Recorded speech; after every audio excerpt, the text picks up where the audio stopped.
be, Donnie.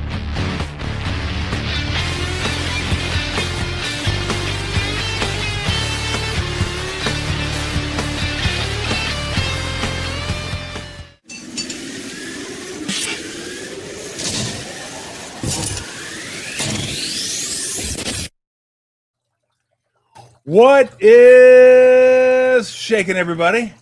We are a little early on the backyard this week. Usually the backyard's toward the end of the week, but hey, whenever I can get Tim Kawakami to come on over and hang out with me in the backyard, I don't care what day it is. Columnist for the Standard, and I'm not going to get into all the other stuff that he's done throughout his illustrious career. Just know this: I love having him on. I love reading his stuff, and I love hearing from him. And even more than that, I love the fact that he makes time to come out and hang out in the backyard with the cat, the dog, the bunny. We've got them all now. They're just part of the show. They're just part of the whole thing. I mean, it would be terrible without them. Absolutely part of the show. Now we just need Kid. I don't know if Kid's going to appear, but Pip is here. Lou's behind you, and Bunny's doing what Bunny. Bunny's dad. Bunny's doing what Bunny does at some point, digging up earth. God, I guess we should get to the Myles Garrett trade. My goodness, we don't get to do breaking news very often on the. So let's go. Let's like a really quiet day. We'll like think of other things to talk about. We won't need to do breaking news and then just bam. Blam was a Myles Garrett trade to the Rams. Like, there's about 17 things with that one. It would have been hilarious if Shanahan and Lynch were here today. Oh God, no, that would have been funny. There might have been more alcohol consumed than already was if that would. So we're cutting this short to like 5 minutes. Oh my goodness! So he gets traded to the Rams for Jared Verse, first rounder next year, and then I believe a second rounder the year after that, and a third rounder the year after that. I'm not positive on that, but I think that's about the gist. The gist of it, really, the gist is Jared Verse for Garrett and a first, even though the second and third aren't to be scoffed at. What was your initial reaction when you heard that? Because I was like, wow, you don't get a lot of those. You don't get those. And the Rams have done two this offseason. Yeah. They got Trent McDuffie earlier in the offseason. F them pick Rams. I mean, that's what, I mean, no question. This is what they do. I would say my first thought was this is exactly the kind of trade the 49ers would love to make. Like they love Myles Garrett, Max Crosby. You know, those are their kind of like to go make a big move like that. They made it. Trent Williams, Christian McCaffrey. Yep. They just couldn't do it. They don't have a Jared Verse, and they're a little sensitive about not having these young, very valuable drafted guys. They think they've got them. None of them have shown anything close to Jared Verse. So that was my first thing, because it's kind of a bubbling thing that they're kind of pissed that they're getting ripped for their drafts. Two guys who are sitting right here, but also the personnel department, everybody. All understood. They're a good team. You asked them about it, right? Yeah. And they have their reasons. I get it. But they would love to have been able to pull this trade off. You couldn't pull this trade off. I just flashed to remember the Mookie Betts trade, when the Dodgers got him from Boston. Farhan Zaidi would have loved to make that trade. He just couldn't do it. This is what I thought. The 49ers are like, we would have loved to do that, and we can't do it. And then instead he goes to the Rams. Now we got to play him twice a year, maybe 3 times a year. That's my first thought. They would have loved to make a trade like that, and the Rams did it. The second one, which I read Albert Breer's piece, I think, and I saw he was really behind the scenes on it. Remember the Ty Simpson pick? Yeah. Like we kind of made fun of it. And maybe the 49ers kind of like, there's a guy who's not going to help him this year. So that's kind of good. By making that pick, we'll see if he's any good. They freed up, they could trade the draft capital because they don't have to save it up to draft the quarterback to replace Matt Stafford. Like that's smart. Like that's really sharp stuff. Yeah. Again, Simpson has to pan out. Myles Garrett's 30. You're paying him $35 million a year. You get all the risks, but that's doing it. Yeah, like, that's doing it. And now what are they like? They got 49ers have the defending Super Bowl champion that railroaded them in the playoffs, and now they got the Rams who might be better than that. Both in their division. Favorites. Yeah, both in their division. They got to play them both teams twice. It's going to be great football. Yeah, it is. I don't think the 49ers are out of it, but all those things are in my mind when I see when the Rams can pull off a Myles Garrett. They go, okay, you know what? Not Jared Verse. We got Myles Garrett now. And the third one was good thing the 49ers didn't throw away Trent Williams. And they threatened to. They sure threatened to. Like Trent knew better, right? It was never going to happen. Yeah. But can you imagine if they're going, you know what? Our left tackle now is Jadarian Lowe. That's our left. Like You need left tackles, and you really need them against the Rams, and you need them against the Seahawks. Yeah. You got me thinking about that. Here's the thing, though, and I do this a lot. I digress a lot and just kind of jump around. But you got me thinking about the Mookie Betts trade. Rams didn't give up that much, though. No. Who was the left-handed outfielder they gave up? Verdugo? Yes, Verdugo, and then one other guy who was like, they gave up some guys who could have been okay. Jeter Downs, yeah, I think something like that. Yeah, but the Giants couldn't even match that. That's sad. We'll get to the Giants. I derailed them already. Yeah, we're gonna get to the Giants at some point. I mean, I was looking back on that because you said that. Who do they have that's like young that they could put in that trade? Because all their really good players are older. Yeah, well, they'll point out Purdy. Great point. 22 draft. Yes, absolutely. But nobody else in the 22 draft. 23, 24. And they're not trading him anyway. They're not. You can't. He's whatever. Purdy ain't going. But obviously they pointed out. I'll point it out too. Yes. But Ricky Pearsall, no. Michael Williams, not yet. You don't know. Like none of those has that kind of value. Yeah. That Jared Verse has, and you got to give the Rams credit for drafting them. Maybe they're risking a lot by trading them, but you're getting Myles Garrett back. This is how you keep it going. Mm-hmm. And the Rams are like, they keep it going and then they win now. Like they're doing all this stuff and they're in the 49ers division. So we're going to look at the 49ers that way. And the Seahawks just won the Super Bowl. So we're going to compare them to the 49ers. And 49ers might beat them. They beat them both last year on the road, but they also lost to them at the end of the season. So they don't have it. Like, you just go through the roster. Who could get you something like that? They don't have it. They don't have it. It'd be all picks. Yeah, it'd be picks and maybe the hope of Michael Williams, maybe the hope of Alfred Collins, maybe the hope of Dejon Stribling, but none of them have done it. Yeah. And Jared Verse has done it. Yeah. Jared Verse, and they got, Byron Young's a really good player for the Rams. They've got some other guys. Puka Nacua, obviously a great pick. Just, again, the 49ers are very sensitive to this. But we're just looking at it. We're just looking at these teams that they are playing twice a year. They got to go through these teams. Yeah. That's my first reaction. Again, doesn't mean the 49ers are cooked. Just means I don't think they're feeling very good about it right now. Lulu's going to mess the camera. Yeah, just move the camera. Fall. Yeah. The camera's just going to tumble over.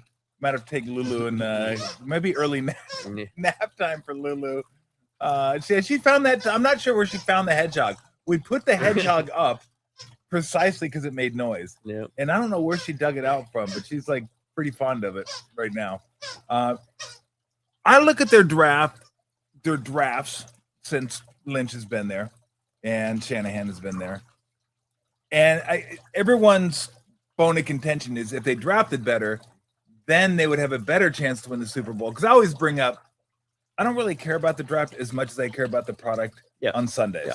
That's what matters. That's what matters. But yes, drafting well replenishes forces, and you don't got to pay guys as much. You have guys that are making minimum or close to minimum. Then you can afford big ticket items if you want them, right? So there's always this trickle down effect. You can trade them. And you can trade them, absolutely. But I think for them, to me, it's not that they haven't drafted well. It's that they haven't drafted up top very well. Yeah, stars. Yeah, the top part of the draft hasn't gone very well. I mean, Fred Warner, George Kittle, but those are the late middle. Yep. Dre Greenlaw. But you can go. You go back to trade DeForest Buckner for a first round pick that gets him. Yeah. Javon Kinlaw. Yep. You can go. Ayuk was a first round pick, but no longer on the team. You can go through it. There are explanations for all of it, but you just gotta. What's the mass quantity here? Now they've still won, and they've got a great roster, but it's older. Yeah. And it would behoove them to start replenishing it with Pro Bowlers. That's the point. Like, who's the young Pro Bowlers they've got? Purdy is now 26, I believe. Deommodore Lenoir, not a Pro Bowler, but pretty close, 26 years old. Let's see. Now, they love Dominic Pooney. They love Michael Williams. They love Upton Stout. I mean, I get it. We hadn't seen it, and we have seen it from some other teams, the two teams that we're staring at, and you're staring at every year. And I don't want to hit it too hard because, again, I'll hear about it. I'm going to hear about this. Yeah. But That's my only goal Right. having you on is how many times I can get you aggregated. Yeah. Well, no, I'll hear about it from them. Yeah, if you do. Yeah, you'll get me aggregated. Aggravated and aggregated. Yeah, it's both. I love them so much. It's just that the Rams just did this. Yeah. And that's the other thing about hitting on your picks is then you could trade your future picks because you got the guys. Yeah. That's all these things play into it. And it's not like they're sitting here, let's not hit our picks. But let's see it then. Let's see where it happens. Yeah. And Lulu. Lulu. Lulu. Let's see the picks. Lulu wants to see the picks. Lulu wants to see the picks. You know, show me the picks. Yeah, it's interesting And for a rebuttal to all this, here we have Lulu. Yeah, Lulu with the rebuttal. Because I think clearly, I mean, I still think they have a chance, a good chance this year. I think they're a good team, but they're third in their division. Yep. I mean, they're third in their division. Now we'll see what happens with Seattle, because sometimes after winning a Super Bowl, teams take a little bit of a dip. And they lost Kenneth Walker, and it happens. Yeah, and who knows when Charbonnet's gonna be back? Although they did get the running back from Notre Dame, Price. Yep. This is supposed to be really good. I liked him. I watched Notre Dame play a fair amount. He was pretty good running back. But you're third in your division right now. Right now, the one thing I will say is the one thing they have is a quarterback. Yes. And I think when you have a quarterback, you have a chance. Especially when you have a quarterback with Shanahan. Yes. Then you have a chance. Who fits Shanahan. Yes. And that was the big thing with the Rams was once Stafford's gone, I think my whole thing might dip. Yeah. And it might. Ty Simpson might not be the guy. Yeah. And I think, and I think the 49ers feel pretty good. Shanahan's going to coach well enough to beat them at least once a year. Like he did with all their teams, with Mac Jones and, with all these other guys out. So I get all that, but the roster level is just something to look at. And the Rams keep doing it again. You're going to have to be Stafford and Myles Garrett and Puka Nacua, and Kyron Williams, and just on and on, and Trent McDuffie. So they got to deal with it, and we're going to talk about it. And then if they beat them, then we'll say, look, they did it. They did it despite all this stuff.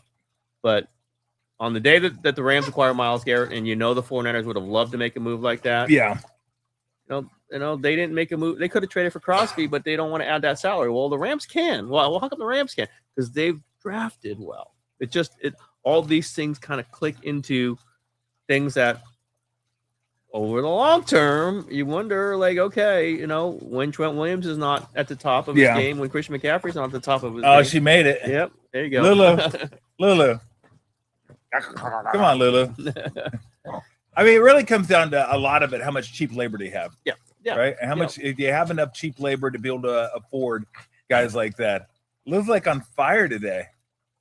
She's been very docile the last couple of days. Didn't see Lulu all over Kyle. She's no. Lulu's taking a nap. We might have to put Lou in. Lulu, go lay down. No. And it's funny too because there she goes. She's gonna just.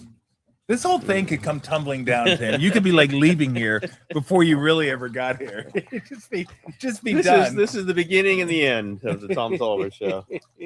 Well, look, if someone's going to end it, I would like it to be Lulu. I want it to be, obviously. I would like it to be Lulu. I thought you said you'd like it to be me. No, but you'll be here to witness it. Yes, I'll be there. You'll definitely be here to witness it. So, where you at with the regime overall, Shanahan and Lynch? I think it's a really smart. They really run well. The culture. I mean, we just had 4 guys who talked after the last OTA. With McCaffrey, or was Bosa, McKivitz. I can't even forget. They all talked about it was the culture here, and that isn't just the players. It's the coach and the general manager. Yeah. Kind of on down, and that matters a ton. I mean, this is how you keep winning. This is how you win when you have all your guys hurt. Maybe they haven't, they definitely haven't won a Super Bowl, but you have this shot at it. Players want to come here. They want to stay here, with the exception of a case of a receiver I might think of. But that could have blown up the team. Really, Ayuk not wanting to be any part of the team last year. No, they got tighter. So that I give them full credit for. I think Shanahan's an excellent leader of men and a strategist. You don't get both, and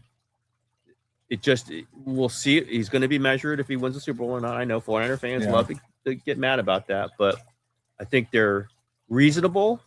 I think they're thoughtful. Well, the drafts have not been the greatest, but they've still maintained. They still got a great roster. They were able to trade for McCaffrey. They were able to trade for Trent Williams. These are all important things. And Kyle's great with the quarterback. He's got a quarterback that really fits him. Yeah. This is how you are as comfortable as they are going into year 10 and Alpha 12-5 season where their quarterback missed 8 games and Nick Bosa missed most of the games and Fred Warner missed most of the games.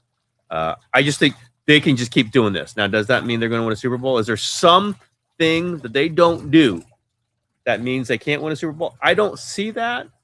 They've run into Patrick Mahomes twice. Yeah. And been leading Patrick Mahomes twice. Yeah. But I understand the criticism that until you do it, maybe you can't do it. But Andy Reid took 15 years. This is Kyle's 10. Yeah. So you know how much I love the yelling on social media. Oh, you're a big fan. Yeah, it's so easy. Fan. Like to me, it's like because they get to big games, they're criticized more than somebody who never gets to big games at all. Yeah. Give me the guy who gets the big game. Lute Olson. Yeah. Didn't win a national title. Well, did one national title. But he received plenty of criticism before that. I'll take that career. I'd take that career. Because what are you going to do if you didn't have Lute Olson there the whole time? Yeah. What are you going to do after Shanahan? And we know what it's going to be. It's going to be some unnamed offensive coordinator who might not be that good. But that's what people want. They just want something new. They don't even know what's next. Exactly. Well, it's like get rid of Kerr.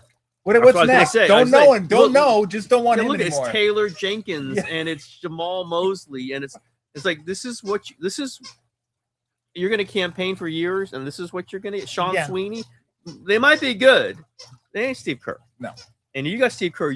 That's the one thing the Warriors were very clear about. Like even through this weird, 3 weeks of who knows, they're like, we can't do better than Steve Kerr. Like, okay, there might be we might have to. Yeah. We're not saying we might. We're going to just coach him forever. And if Steve don't want to do this, then we're going to. But we don't want to. We all can see Joe on the sideline. He doesn't look real happy with a certain thing, and there's a move, and Kuminga's out, whatever. But he's not saying fire this guy. Look, he's saying this. What was that name you just mentioned? I don't remember that name. Yeah, everybody. Somebody was bringing up. You mentioned? It was another player. It was a side discussion but I just think that, just look at the reality. Taylor Jenkins was the top candidate in a lot of people's minds this year. There might be some others. So that's who you're going to go race after Steve Kerr. Kyle Shanahan, you're going to go hire the offensive coordinator in Green Bay or whatever. I mean, Mike McDaniel, that's what you want. So that's Jed got into that when he wanted to get out of Harbaugh. Yeah. I can do better. Anybody can do better. Tom Sula can do better. They really thought that. And they were really, really wrong. Really, really, really wrong. So just be careful. Yeah, be careful what you really are planning and hoping for when you've got established coaches who run the locker room, who the players want to play for, who get how to organize teams. And this is what I know what Steve loves. Yeah. Get into a series. Figure it out. Yeah.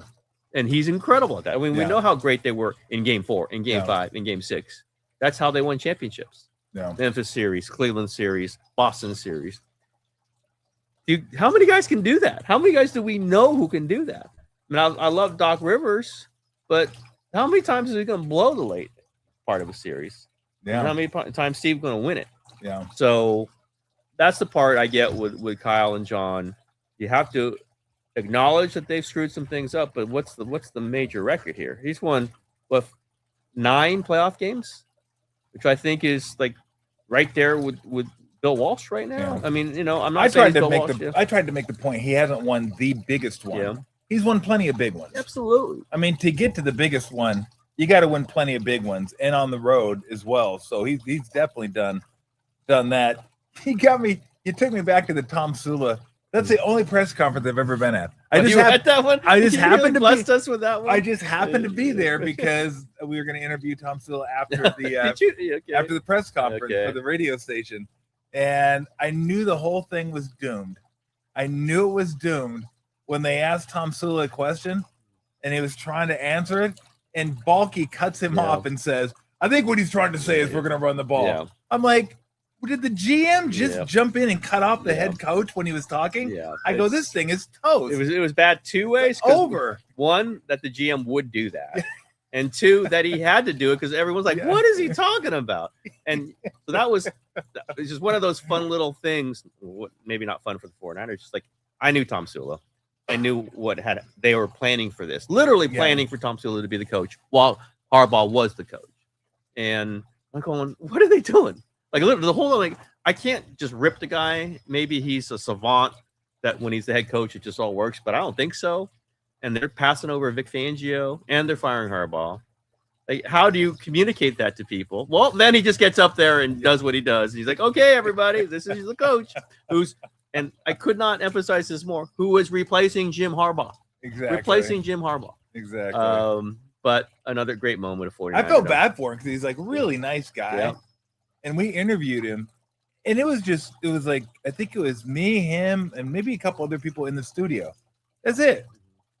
And I was asking him questions and just sweating like bullets. Yes. I'm like, there's nobody here. It's like not. You're grilling him. You're grilling him. Grilling him. Yeah, it was this unfortunate. Is not but Nixon Frost. That's who he was. Yeah. And they should have known that as much as anybody. And they just chose not to, like, it's like this willful ignorance.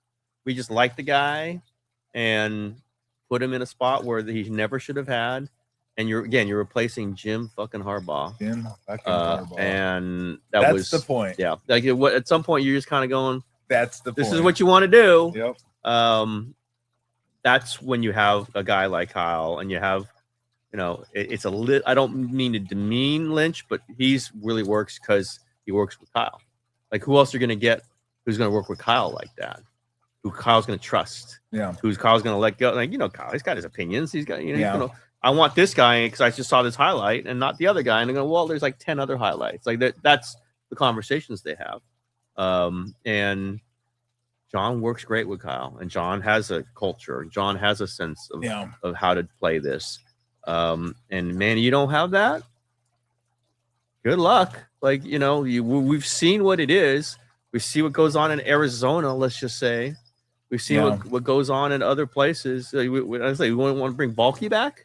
Like, come on. Like it's this fire. It's not working. It's not working. Okay. I almost feel like some of this is going on with the Giants, and maybe I'm doing a little bit of it. Yeah. But also, give me what the replacement is. Give me how you're going to be better. Give me somebody who's like, you get rid of Kyle. Let's say they have a mediocre season. I don't think they're firing Kyle, but let's say it's a possibility. And I've said this last year, 2 years ago when they had the bad year. Like, okay, then you're also going to have to dump Purdy because Purdy goes with Kyle. Yeah. Like who's your quarterback? Mac Jones? Really, you want to do that? Well, Mac Jones goes with Kyle too. So how are you doing this? No. You saw that like Miami just paid Malik Willis. Yes. Like he's a top quarterback. Maybe he is, maybe he isn't. Yeah. That's the world you're in then. And I don't think you want to be in that world. You want to be in a sane, rational, competent world, right, Lulu? Right? Lily's on fire today. She hasn't been on fire in like a long time. She's like, hey, look at her dodging, ducking, dipping. Like, just the wires, no big deal. I don't know what to do with her right now. She's having a good time though. Just participatory. I'm gonna let her keep having a good time. All right, I do want to move on, but I do want to ask you this: going into next year, what's the biggest area of concern for the 49ers in your mind? I mean, it just hits me that Myles Garrett might be a pretty big concern. I would say, can you be explosive against the best defenses? Because we saw what Seattle did to them. Yeah, and the Rams the second time when it really mattered, you didn't have break loose players. I think McCaffrey still is that kind of player. He didn't do it in the running game. I'm sure he's determined. He didn't have those 50-yard, turn a 12-yard gain into 50. Get to the house. Can they have that? I think they really need to be more dynamic. Is Deshaun dribbling that guy? I mean, Mike Evans isn't as dynamic, but he scored touchdowns. Yeah. Can they score touchdowns? So much of it is based on the running game being such a threat. They pull those safeties up, and then you get behind them. They haven't done that in a little while. I think that's number one, specifically against Seattle and the Rams. They're just not dynamic, and those teams have some dynamic players. Jackson Smith and Jigba, Puka Nacua, all those things. We'll see if the 49ers have that. Secondly, let's see where that pass rush comes from. Romello Height, third-round pick, looks very talented, but, he's third-round pick. That's one thing, I don't do just plug this guy right in, and there's 8 sacks. Like, guys get hurt. Guys can't do it. Yeah. I don't know the scheme. Maybe kind of like to have some proven guys there, and they blew out their proven guys. And 2 years ago, and Kyle mentioned this, to you in more clarity than he has really. Like, they weren't feeling good about last year. Yeah. They didn't know what to expect. They know that they had a lot of gaps to fill. They didn't fill all of them last year, but they filled a lot. I think Solid as DC really filled a lot of it. Nick Sorensen couldn't have done that, and he obviously didn't do it. Let's see where the path. Just so few sacks last season, league low. They'll have Bosa back, but what is he going to be full speed right away? What is this new scheme? We're hearing about the 5-man line. How does that work? Can they can they start blitzing a little bit more? I think Kyle's been wanting to blitz a little more for a while. Yeah, I think Bosa. I mean, I may overrate him a little bit, but he is so good. Yep. Like, he is so good. He may not be Garrett at that level, but I mean, he won Defensive Player of the Year. Yep. I mean, he's a guy that can get you not just 17, 18 sacks. He can get everybody else singles. Because they're going to have to double him. And I just think once he was out last year, it was toast because they had nobody else. They literally had nobody else. I think Izu was supposedly going to help with that. He's a guy that could put pressure on the quarterback from the interior. And then Michael but it can't be any worse than it was last year. You wouldn't think so. I mean, it's awful. Pretty amazing they did what they did with that really pass is. rush. Absolutely. And you got to give Saleh a ton of credit for that.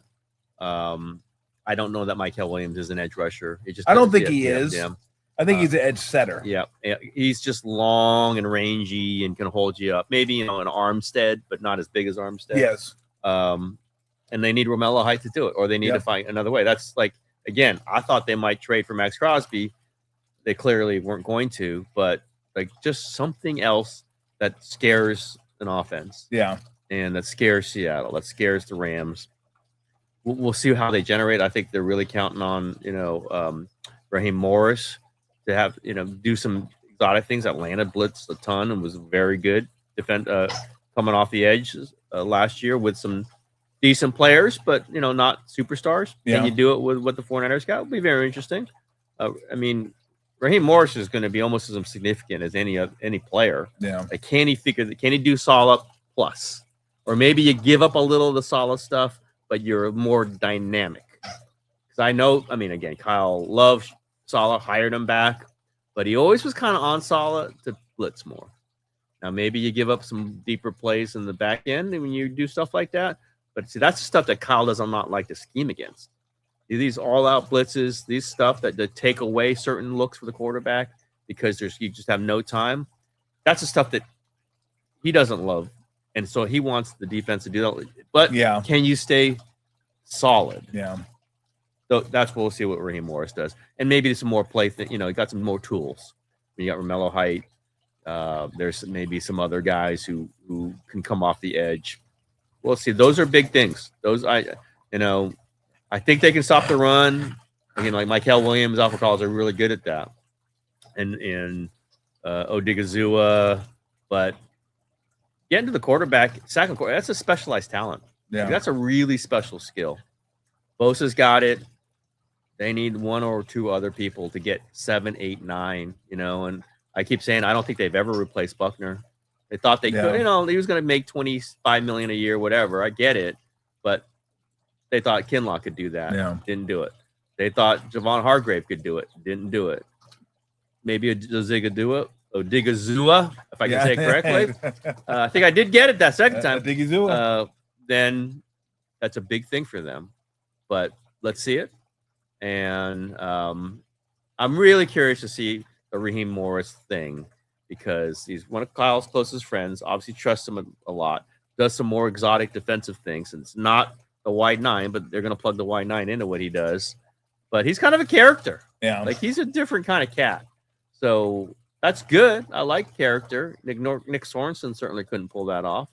But let's see how that all meshes, because we know that Fred and Nick will let us know if things aren't going well. Yeah, exactly. And I like that about them. Yeah. Because they have the credibility in there to do it. Let's see how it all goes. Yeah. Yeah, I just think back to basics, basically. Are they going to be able to stop the run? Yep. And can they run the ball? Yep. I think it's the first time since McCaffrey's second or third year with the Panthers that he averaged under 4 yards a carry. Yep. Like they could not run the ball last year. That's why they had to throw it to him 102 times. It was like, well, he was like a Pop Warner running back. Like, how do we get our best player the ball as much as possible? Yep. Throw it to him, hand it to him. Like, I don't know, just get him the ball somehow, some way. But give it to a receiver who throws it to him. Yeah, exactly. Exactly. They got it, and maybe they're always going to talk about having him, fewer touches, 413 last year. Yep. He's certainly not a young running back. I like Jordan James. I do. I want to see him. I kind of was on that over Garendo and camp, and just kind of knowing what Kyle wants out of his running backs, especially young running backs. And now we'll see what Kalen Black. That one was kind of funny. Like, oh my God, he was so good he was Indiana's best player in the playoffs. I go, I watched the playoff games. Like, you watched the playoff games. I did. Did you once go, oh man, that Kalen Black, that guy's a stud? No. I did not say that. Omar Cooper Jr., yes. Surratt, yes, at times. Fernando Mendoza, yes. That linebacker they had was freaking incredible. Yeah. I did not go Kalen Black. But hey, listen, they know what they're looking for. You know who I thought was a stud when I watched Indiana play? Signetti. Yeah, I was going to say the coach. That's who I thought was a stud. Who did not throw him the ball. That look. Yeah. Oh, yeah. And just, yeah. I mean, the that guy's a winner. Oh my God. And I love, he brought all those James Madison guys with him. Yep. And then they're great. I go, how good was that James Madison team? My God. There's like 4 guys are great in the absolutely amazing in the football playoffs. All right, let's go to the Warriors. We'll save the best for last. Come on, Giants are the best. That's why I said best for last. Thoughts on the whole Steve Kerr coaching? I still talked to you about it because we talked, in the middle of it. Yeah, it was one of the weirder things that I've dealt with. Not that it was weird stuff. It's because we all know Steve so well, not as well as you do, but we all, we're checking in with him. Yeah. But he was so intent on there not being leaks, and yet you'd hear some things. And the Warriors people were they didn't want Steve to hear things from them. Yeah. So if you're kind of in the middle of it, and I guess I can say I was kind of, I was as much going to be in the middle of it as anybody. As a media person, just as like if I wrote something, it could tilt this. Like I felt that. Like I didn't want to tilt it. Yeah. I just wanted to write about what's going to happen. And, the TV thing came up and that got a pretty fierce reaction. Oh, the ESPN. Yeah. And I have not one source, like 3 sources telling me they are literally promising him the number 1 analyst. And Steve did not want that out. He didn't say, he said it was what he told me on my podcast when he goes, that wasn't true. But what's they're talking to Steve not to offer him a job? Yeah. Hey, Steve, we're just saying hi. We're just saying hi. We don't. How you know are what? you? Do you want to be like our 4th sideline reporter? How's the family? Yeah. Like you really looking at you like we'll try you out. Like, come on. I mean, I get it. Again, it just was weird. Yeah. That's what it was weird. I don't know what it was weird for you because you weren't talking about it all the time. I didn't talk to him a lot. Yeah. I'll be honest with you because I didn't know. I didn't want to always I've known Steve for 40 years now. I don't want to call him all the time and go, so what's going on? Yeah. What are we doing? Yeah. Give me the scoop on the details. I found out that he was going to resign like 2 days before he was going to resign. He told me, he goes, we're just kind of hammering it out, but we're going to do it. Just, congratulations, all that kind of stuff. And it seemed to me like the main reasons were, one, he loves to coach. Yeah, that's he loves doing this. You've convinced me of that more than anybody. This is what him. This is what he's always wanted to do. He didn't like being a GM. No, did not like it at all. And he's good at being a TV analyst, but that doesn't give him the same. No, it didn't give him the same juice. No. He loves this stuff. And two, the Warriors finally came to the conclusion that what are we going to get that's better? Like, why don't we want this? Why would we want Steve Kerr coaching our team? As long as Steph's there. Specifically this team, right? With Steph as part of the team. So it was interesting. Although they both had to work their way to it, though. They did. But Steve told me this. He just said it was the negotiations were very adult-like. Mm-hmm. Yeah. He goes, I wouldn't even say professional. We're just adults. We just came in there. No one was upset. No one was mad. We just talked about, do we want to keep this thing going? Yep. And if we do, what does it look like if we keep it going? And we just talked, and then we decided, okay, he had his golf trip planned, and he goes, okay, we'll come back next week and talk again. And everybody was good with that. And they talk, and then they go, okay, I got something going on this week. Let's get together next weekend and we'll talk. He goes, it was just really, really refreshing in that it wasn't contentious and no one was pointing fingers. Yeah, they just all sat down like adults and decided, you know what, I want to do this, and we want you to do this. Yeah, and there you come up with the 2-year deal. That it's rationally the best thing to do, but so many of these things, I would say almost all of these things, don't work out like that. Got back to the Don Nelson time, right? Don's trying to negotiate for a 5-year deal, right? In the press conference. Yeah, exactly. I don't know. I'm getting kind of old. I don't know if I'm going to do this anymore. Feel so good. And then give me $18 million more. Exactly. But that's part of, and I get it. It's part of leveraging yourself. Yeah. But this was different. Yeah. But it was different because, like, they didn't know. Steve didn't. I mean, Steve was ready to quit. We know that. Like, he was ready to quit. You don't say what he said. You have Wright Thompson trailing you around, and you give soliloquies, which is fine. I get it. It was on his mind. Could that have been a longer article, by the way? It was pretty long. No comment on that part. I texted him. I go, is that an opus? Good Lord. Somebody was asking me about. It took half my day to read that damn thing. Somebody's asked me about who's going to do the definitive book on the Warriors. I think I just read it. I don't know. It's already been done. It was great. Wright's great. It was really. My leg fell asleep when I was reading it. It was really. I got up from the ground. I go, I can't move. Yeah. However. But he also, like Steve was, I'm sure he didn't tell Wright I'm done. He was ready to be, but then he had to think it through.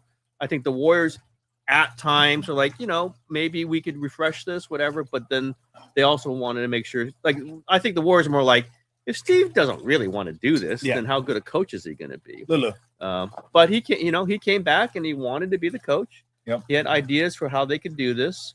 But I called it the most ethical situation I've ever covered like this. Where both sides were kind of like, yeah, okay. Nobody was plotting and had they didn't have another candidate ready to go. Like some report, it's Todd Golden. You just read me speculating that he could be a candidate and decide that's now the thing. That's what I love about aggregation. Oh, yeah, exactly. Speculation becomes fact. I love that. But big fan. It just was so reasonable. But you can only be reasonable if you won 4 championships. Yep. If Steph Curry's cool about it. If Steph's like getting antsy, you can't do 3 weeks of this. Right? Yeah. It's like, I need to know who my coach is. No, Steph was cool about it. Steve was cool about it.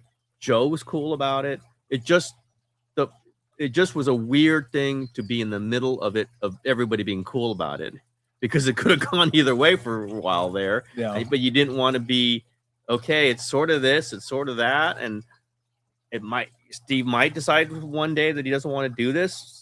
Joe might decide, I'm tired of waiting. Yeah. But neither one of it didn't happen like that. Now, what does that mean for the next 2 years? Are we going to go through this again next year? I asked that Steve directly. No. It's a 2 year. We're not doing this. I think this might happen again next year. It might. I'm not saying it will. Yeah. But of course, if you think about it, that's the one thing that had me really thinking this might happen. Once you start talking about quitting, sometimes it's hard to go back and now I no longer am thinking about it. Yeah. I believe them. I trust them all that this is the way they planned it. Things go bad next year. We're not going to go, right? They go 35 and 47 instead of 37 and 45. I don't know. I'm not trying to start anything. Just saying, once you start down that road, sometimes it's hard to turn it around. Yeah. I have a different viewpoint of it, is that I never, and this includes Steve too, I never believe what coaches tell me when it comes to retiring or continuing to coach for another how many years. And I remember talking to Larry Brown when I was working for ESPN. Larry was going to quit 5 times in the course of like a year that I talked to him. Like, Tom, I've had it with this. I just can't do this anymore. Pop telling me over and over that he was going to retire when Duncan retired. And I asked Pop about 4 years after Duncan retired to go, what are you still doing here? He goes, I love coaching. Yeah. I mean, they all love coaching, You're but right. there are all these frustrations that come with the job. I mean, you look at their hair from the time they started. It's like the presidential hair. It goes from like blonde to gray. But look, I guarantee you, maybe outside of Steph, Steve has probably wanted to get rid of each and every one of his players at some point. Yep. I guarantee you, maybe including Steph, they've all wanted to get rid of Steve at some point. Like that's professional sports. Like it just depends on when you catch them. Because Tommy's getting aggravated for that, and that's it. Steph wanted Steve out. Tolbert reports. He wanted I just think if you catch them at the right day, right time, competitive nature. They love it or they hate it. They want to retire or they want to keep going another 10 years. And I think ultimately he just thought, you know what? I can't get this anywhere else. Yes. I can't get it anywhere. I can't get this juice anywhere else. I can't get this type of competition anywhere else. I built up a lot of equity here with this organization. I love coaching Steph.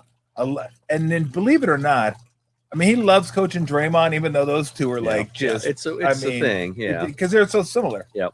People don't look at it, but they're so similar. It's why they butt heads all the time. But yeah, he's like, why would I want to give up on this? I still have juice inside me to do it. He loves living in the Bay Area. Loves it. He loves being around that. That's the greatest thing about the Wright Thompson piece is just that family interplay, which we all know about. And what's he going to go coach? Where's he going to coach? You going to coach, Chicago Bulls? No. I think college is on his mind. Doesn't mean he wants to do it. I've heard Arizona had been thrown out there several times. Arizona's offered him the job, but it doesn't mean he's going to take it. I thought Arizona and UCLA, if either one of those two jobs comes open in the next 2 years, I would be interested to see what his response. Then that doesn't mean he wants to do it. It means it's not out of the question. I don't want him to take over Arizona then, because then I'll have to be like, this fucking come on, guy. what are you doing? Your rotation stink. What are we doing? Wait a minute, you lost that guy. You lose to St. Bonaventure in the second round. Like I went to UConn and you couldn't get him. You couldn't get him. But it's just the great thing about Steve.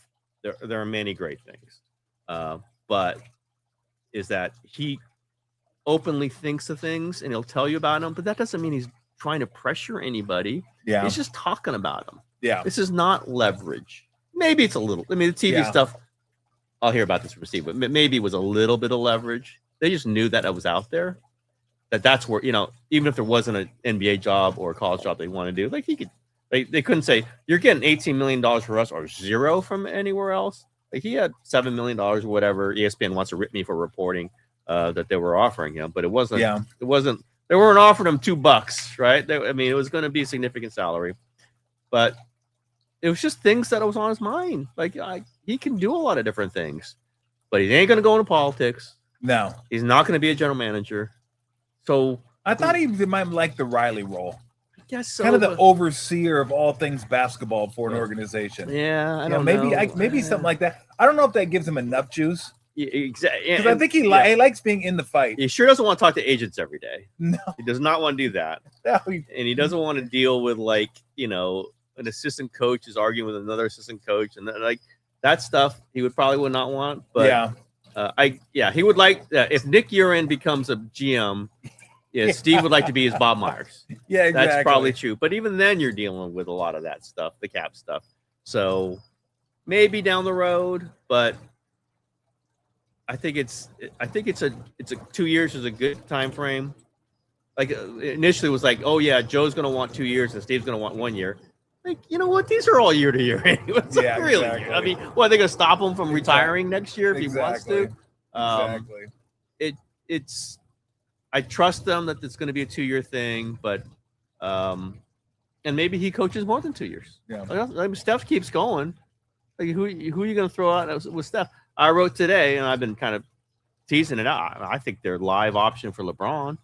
Well, who you're going to bring in Todd Golden to coach LeBron James and Steph Curry and Draymond Green and Jimmy Butler? No way. Yeah.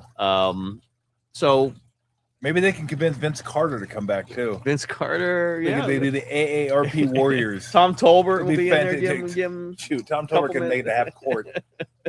I tell people now. I used to say when they asked me if I played basketball, I go, as long as you have a defibrillator on the court somewhere, I'm good. Now I say I need them on both sides of the court because I'm not sure if I can make it to the other side of the court. Can you push cart or something? I want to make sure it's out there ready for me. What do you make of the talk? Because this was a pretty prevalent theme in the Wright Thompson piece where Steve kept saying, I want to go out fighting with honor. Like there's honor in fighting to the end, even though you may not be winning championships. I think it was Anthony Slater that threw out there, they may not be going all in anymore. They may be trying to kind of thread the needle to where they're competitive, but they're not going to give up a whole bunch of assets to try to win a championship. They're not going to sell out. Where are they at right now, you think, as an organization? Because after watching OKC and San Antonio, I'm like, good luck. Good luck with that. Come on, you're not daydreaming of a Quinton post. I am not. Wemby I'm not daydreaming of that. But where do you think they're at? Yeah, I think there's degrees of it. I think Steve might be over here, Joe might be over, but it's not way different. I think the contextual part is they're probably not going to make like a Desmond Bain trade. They're not going to go 3-1s just to get that last piece. If we're overpaying for it, but we need that last piece. And even though he really wasn't the last piece for Orlando. Like or Markkanen 2 years ago, like they would have given up almost everything for him, and I don't know where does it get them? That kind of thing doesn't get them much. You sign a free agent, that's for free.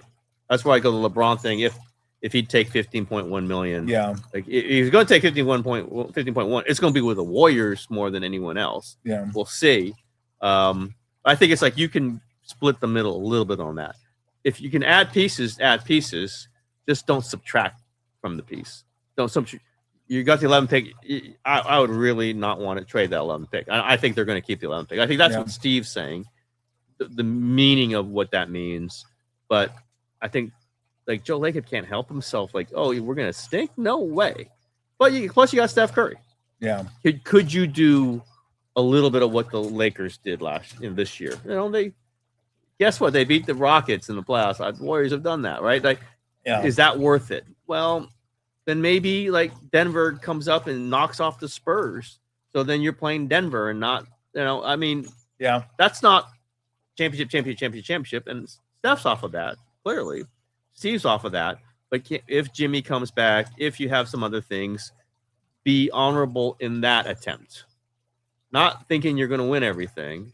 But that's the other thing. If you don't win everything, it's meaningless. That's bullshit. Yeah, I agree. Like, the honor in being there, being the most you can. You did the most you can do for Steph Curry, who this is what he wants. Then that Clippers game, like that was, we can all like laugh a little bit about the reaction to it, but it did mean something. Steve still calls it one of his greatest wins. The play-in game. We can't even find the box score. Yeah, I know. But it meant something to them emotionally because of where they had to come through this season. Where Steph was, where Draymond's been, whatever you want to call it, it meant something. And at the time, I thought, okay, Steve's coming back because he's you can't get this anywhere else. I thought he was leaving at that point. Yeah, then he's savoring everything. Made the spin around. Like I talked to him before the Phoenix game, and he's like, it's like, okay, wait a minute. So I think it was parts of both things. Yeah, it was, my God, how can I leave this feeling? but also, okay, that was a summary of all my feelings. We did that. Now we can go. And we might not ever do this again. Yeah. It's all those things. Yeah. But you just saw the looks on their faces after that Clippers win, that this is something you want to keep doing as many times as you can. And if it's not enough for the fans, at some point, tough shit. Like, this is what they want to do. Yeah. And maybe you can. Like, it would be useless if they can go beat Houston the first round. No, that wouldn't be useless. And give a shot at, like, take a game in Oklahoma City in the second round and see what the reaction is. Yeah. Like, that's fun stuff. And it's not like they haven't won titles. It's not like we've got to win titles. They won 4 of them. That's probably one more than they should have. Okay, they blew the 16. So it's probably exactly what they should have done. 4 titles. Steve once told me, I think they'd won 2. They'd won the first one with Durant, so it's 2 total. I was like, what do you think this is going to end up with? And he goes, if we could get 4, that would be great. They got 4. Yeah. The 22 title was unbelievable. Still an unbelievable title. Yeah. I think it's still the one they appreciate the most. I think it's definitely the one Steph appreciates the most. No doubt. Can they make a little run like that? I compare them to the Knicks, maybe controversially, but like, can you put together a team that sort of reminds you what the Knicks have done? Sort of. Like Steve and Mike and Steph and Jalen and Draymond and Jason Hart.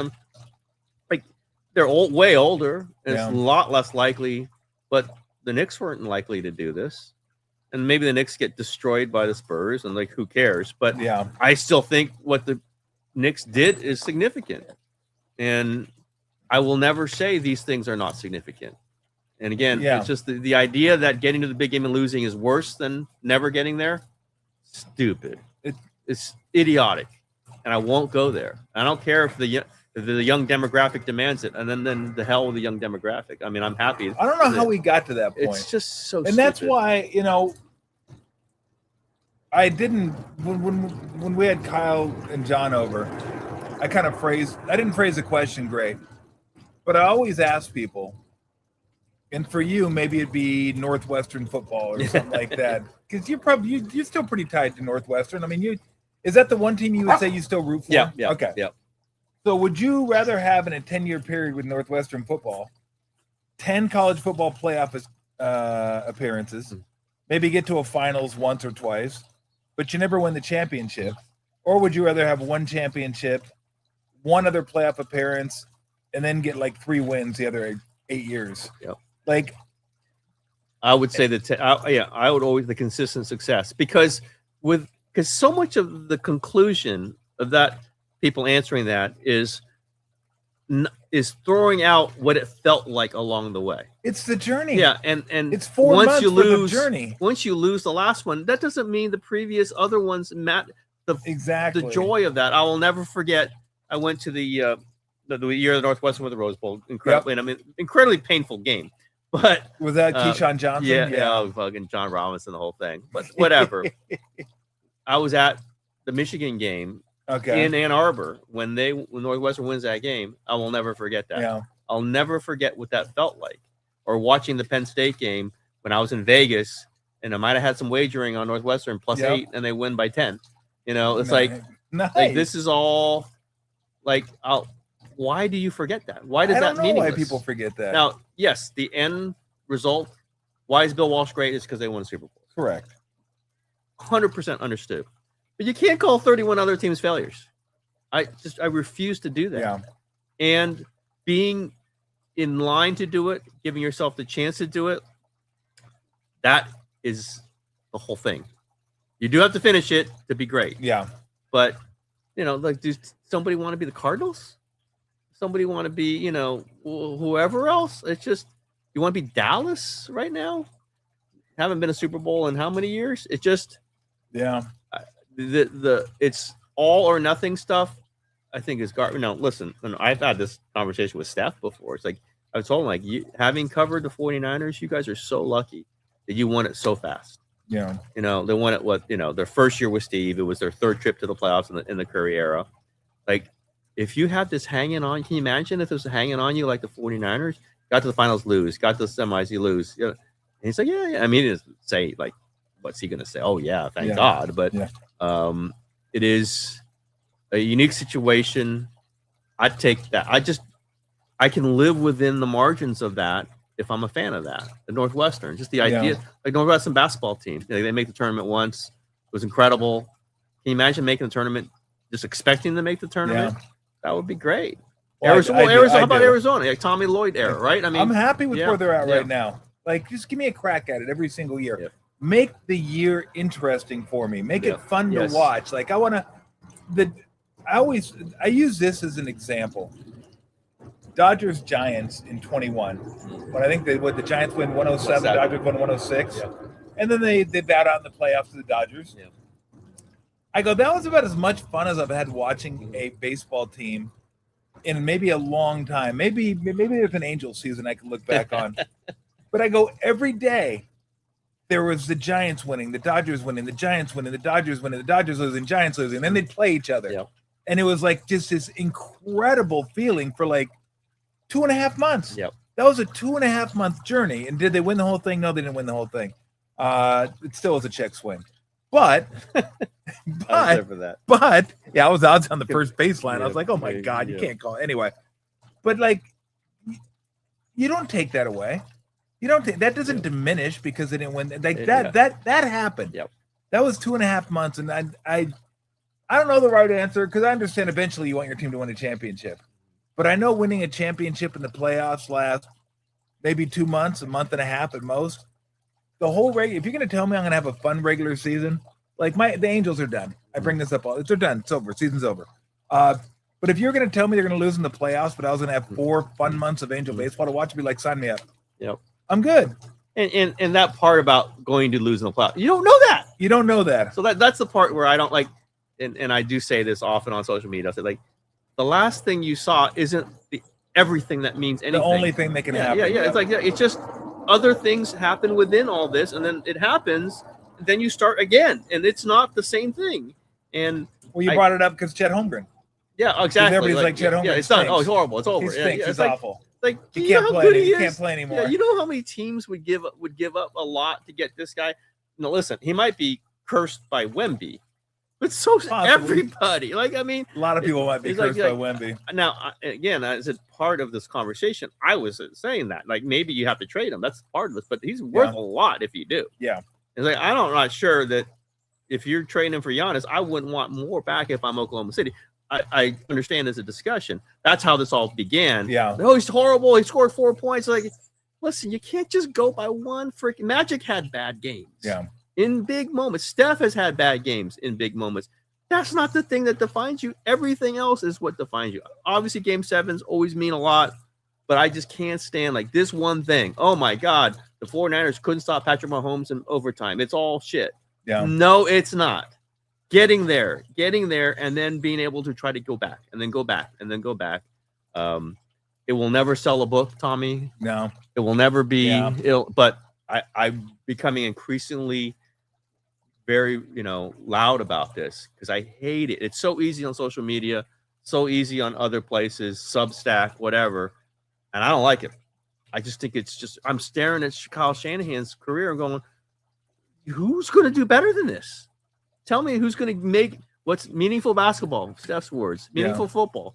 We go into you're a 49ers fan, you go into a season, the last 9 times, and now 10, well, cut out the first 2 years. Yeah.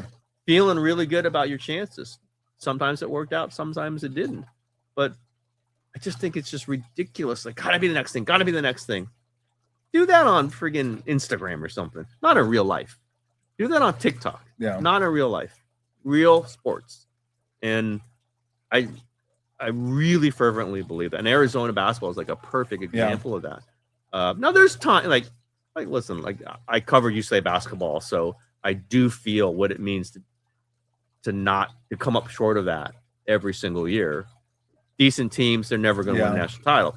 I get that, and maybe Mick Cronin is a good coach, not a great coach. Some of this I get, but it's not like they've made these deep runs, like Arizona has, like the 49ers have. It's just the balance of it annoys me. So I'm going to fire back at it as long as I can breathe. I'm going to do it. Steve gets hit for stuff like this, right? I mean, oh my God, we're winning the one round. That's all you do. And when you don't win that, you're terrible. Like, This is part. Remember, of they killed him when he said he's limiting Steph's minutes, and he goes, "We're not going to chase wins." Oh, he got crazy. He got crushed. He got crushed for the not chasing wins. I don't want to get too far into the weeds on this one, but I'm watching the Caitlin Clark discourse. Stephanie White and she have an argument in the huddle, and White pulls her on. I think White's a really good coach. I don't know, just from watching the way they play, I know the Fever are not great this year. I watched the Valkyries just take it to them. Yeah. More athletic, quicker, whatever. But this, you're ruining it for Caitlin. You're ruining it for Caitlin. Oh my God, Caitlin should be. Oh yeah, it's all the coach's fault because Caitlin. You just gotta play. Like it's just this. It's not either. It's not like it's perfect for Caitlin or it's horrible for Caitlin. It's like a lot of stuff is in between, and I really feel like people think that way about Steph. It's like it's perfect for Steph or it's horrible for Steph. Yeah. But you got to do better for Steph. You don't think they're trying to do better for Steph? And what's great about Steph is he understands this. So this is the joke I made. Like these fans are more worried about Steph's prime years than Steph is. Yeah. Because Steph understands what this takes. He understands how hard it is. He understands like some of the things he wanted them to do would have been bad, like trading for Bradley Beal. Like he basically admits that. Like that wouldn't have worked out. Yeah. But I see it happening with the Caitlin fans who are even way crazier. Are they? Oh my God. It's like only Caitlin. It's only Caitlin. It's the only thing that matters. Like, I'm not trying to criticize her, but it can't just be her. It's got to be all these other things. It's got to be all these other players, all these other systems. And yeah, I think the previous Indiana coach wasn't good, but I think Stephanie White's good. So like ride it out a little bit. Oh, they want her fired, and Skip Bayless is going crazy. Like, it just feels similar to me in some ways. Whatever he says, they should do the opposite. Yeah, well, no, Skip's the greatest. They should do the opposite. The way I kind of look at it, because I've heard this before. I hear it all the time. They haven't done enough for Steph. They haven't done enough to maximize Steph's greatness. And then look, there are people out there that just no matter what Steph does, I mean, he can walk on water, and if he were to do something bad, they're certainly not going to bring it up. So it's all about. I get that, but since the '80s, since the '80s, we've had. I'd be fine if you just don't attack my face. Oh, she's going to attack your face. She likes to look at her. She's like, how do I get the licking in? Lakers have won 5 in the 80s. Mm-hmm. Then after that, I think they won 5 more with the 3-peat, and then the Pau Gasol, Kobe, and then LeBron. LeBron was 1. Yeah. That did Bulls 6, Spurs 5, and I think that's it as far as like the dynasties go. I got you. They won 4 championships. Yeah. How many do you want them to win before you feel like they've treated Steph right? Yeah. Before they've done right by Steph. But they had one of the best runs in NBA history. Yeah. Like that 8-year run they had, one of the best runs in NBA history. I thought the 22 championship might settle some of this down. No. It did not. It did not. Because they didn't do right by him in 23, 24, and 25. It's the Kuminga Wiseman thing, and you wouldn't trade him, whatever. That's his name again. Where'd that come from? Yeah. But I don't know what they were going to get for those two, frankly. Yeah. I mean, maybe, more than they got, but he also wanted to try it out. So it's this ideal scenario that everyone thinks is just so easy to get to. Yep. And it's hard, and teams try to, if they're smart, they try to do these things, and you can't always get it done. And the Warriors made mistakes. They've made mistakes. The 49ers made mistakes. They've made mistakes. The Giants made mistakes. We know they've made mistakes. But this either or thing, like it's got to be greatness or failure. At that part, and we're seeing it with every single team now. And I'm going to never, ever go with that. There are going to be times. There will be a time when Kyle Shanahan is not the coach of the 49ers. Yeah. There will be a time when Steve Kerr is not the coach of the Warriors.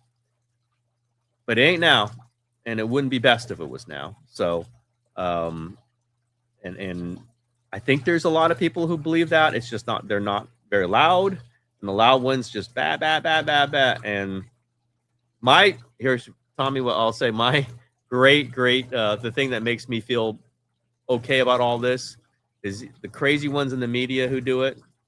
They don't make as much money as me. So I'm pretty good about that. They don't make as close as much money as I do. So at some point, We'll do 'em. you know what? Too bad. Too fucking bad. Too fucking bad. Yeah, and those people on the fans who scream it all the time, they don't make jack shit. They don't make jack shit. So You don't make jack shit, but you don't make. aggregate that, All motherfucker. right. God, I'm swearing a lot. I'm not drinking alcohol. or Man, anything that's like what that. I do. That's how I bring it out in people. All right, before we get to the Giants, I'm glad I just kind of clicked in my head. It's like a little, let's say, click. Is the next greatest athlete in Bay Area sports? Oh, Is he wearing teal? yes. He's already great. Macklin and celebrating, my God. He's like giving them, they're captaining the friggin' tournament team. Pretty Whatever, amazing. world champion, whatever they call that tournament. Yeah, the worlds. Yeah. I think And then it is. Sidney Crosby, he was captaining it because Sidney was out. Then Sidney Crosby comes back and goes, "Okay, Sidney, do you want to captain?" No, it's Macklin Celebrini. That's the captain. It's like, whoa.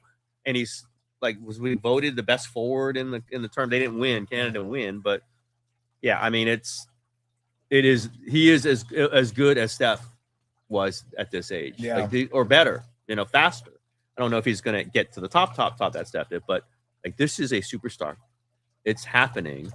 Now the team's got to win. Yep. But they got every chance to make that happen. I've kind of been hinting like he's going to be a free agent in about 4 more years. He'll sign a bridge unless he signs a long-term contract now, but he almost never do. Yeah. Sign a 2-year bridge contract, 3-year bridge contract. Yeah. But I mean, if they don't feel like it's a place where you can win, there's going to be a lot of teams out there who are going to be really interested in him. So we'll see.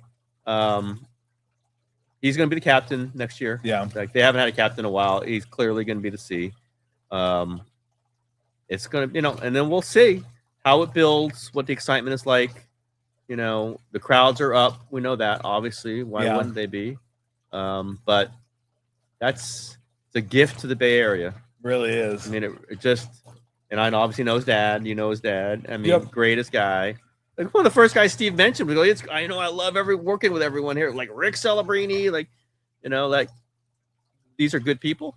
Yeah. So easy to root for. I got it. I haven't, they're kind of on me. I don't write about them at all, but it's like tough. Same season as the Warriors. If I'm writing a Sharks column, I'm not writing a Warriors column. Yeah. Kind of hard to, but I should. And Scott Emmert of the Sharks, I will. But this is the next great player. This is the next great player. Connor McDavid, great right now. Yep. The next great one is Macklin Celebrini. And you can just see it on the ice. Like, I don't watch a lot of games, but when I see him, like, I am watching that guy. It just looks different. Yeah. I would love to see him in a playoff run, and I'd love to see how the Bay Area responds to that. But so many comparisons to Steph. It's just, and he's so he's a great kid. Yeah. He's been around, big time sports like Steph was. Team guys just follow him naturally. Just again, they're like moving aside for him. These veterans I know. On these all-star teams. I know. And he has that air about him. I don't know him. I mean, but and very professional. Yep. Oh, at a young age. Yeah. Just Not very, colorful. very I think he'll grow into that. Yeah, exactly. And I think he'll be very comfortable as the face of the franchise. And from what I know about him, like Steph, he's a guy you'll never have to worry about getting a call at 3 a.m. in the morning. No. He's he's a guy you're like, be the face of our franchise for 10 years and we're good. Yep. Just like the Warriors did with Steph. Be the face of our franchise for 10 years, we're good. And not be a goody that other players won't follow. Exactly. Like they'll follow him. They follow Steph. Follow him. And yeah, it could be an incredible era of Sharks hockey. Let's see them take advantage of it. I think they will, but I think if you got him and Will Smith and some of the other guys they got, you should be a playoff team. They should be a playoff team. Like, they got to be a playoff team next year. I think they will be. And Celebrini could be the MVP, and they could get through a couple rounds, and then let's see how how the excitement builds for that. I can't wait to watch them and the Ducks next year, because the Ducks are also young and they're also talented, and that could be go back to the rivalry that they had when Getzlaf and Joe Thornton were there. Yeah, oh yeah, they were going at it over and over and They're over. Fighting. Again. They fought. Those were great. Yeah, Those were that's intense. I've missed that because California hockey has not been great. No, it's dipped down a little bit, just a little bit. Last 6-7 years. A little bit. All right, let's get to the Giants. And let me ask you this, because I threw this out there on the show last week. what are they? Like what are they? What's their personality? Like who? Like what? Are they hitting, pitching, defense, like depth? Like with Farhan, I always knew what they were trying to be. They're trying to be deep on the 25 and deep on the 40. And right? matchup based. Exactly. Matchup based, win the fringes, have a bunch of people that play and contribute. And the matchups, which I hated. Now, I know Buster wanted to get rid of that, and he did. Yes. One of the reasons you signed Adames, one of the reasons you signed Chapman, you trade for Devers. To get a guy in the middle of your order, because you can't sign guys like that in free agency. But that doesn't really answer my question. Like, who are they? Well, they wanted to be that, but you can't be that when the guys stink, and they've stunk for most of 3 months. Wanted to be what? Just the solid pitching defense with occasional power. Yeah. Buster wanted it to be like 2010 and 2012, right? That's what he succeeded with. That's what this whole thing was built on. The Sabian stuff doesn't mean he wanted an exact copy of it, but he wanted set lineup with some timely hitting and great pitching, good defense. But you needed Adames, Devers, Chapman, Jung-Hoo, whatever, Bader. You needed them to hit a little bit or a lot, and not all tank at the same time. And they all tank at the same time. Yeah. And now, maybe they're reviving a little bit, but it's a little, it does show you what I think Devers is like up to 720 OPS. Like, it's not that hard to be. If we've watched this, this has not been impressive, and he's at 720. Yeah. So what's 610? It's terrible. So yes, and that's Adames or whatever. Like maybe Adames is a little higher than that now, but Chapman's right around there. I think Buster is sharp. I think he's decisive, but I also think that he's run into some problems with this. By being decisive, you're gotten stuck a little bit. But they've also got all these incredible prospects, which I keep hitting on, but I think is the savior of all this. That I don't know if Joswar Gonzalez and Johnny Level and Gavin Keelan and the 2-3 other guys who are really top potential prospects who are all like 19 or 20, I think one of them's 18, are going to end up, and when they're going to end up as stars in 2028, 2029. But this is something that Farhan never developed. Yeah. Now, some of those, Eldridge, Eldridge is somebody that he drafted. There's some of these guys he should get credit for, Casey Schmidt. But Buster's not screwed up with that and added to it. And can you push this to that? Can you wait 2 years for them? I've said now they should. Everything should be put in. What does that mean? I don't think you can trade Devers. I don't think you can trade Chapman. I don't think you trade Adames. You're still going to play them. Yeah. And they're still not, theoretically not terrible players. I think Devers is a good player still. He just had a horrendous slump. Yeah. And part of me saying is, if you have a horrendous slump, you're not that good a player. I don't care what your stats end up again.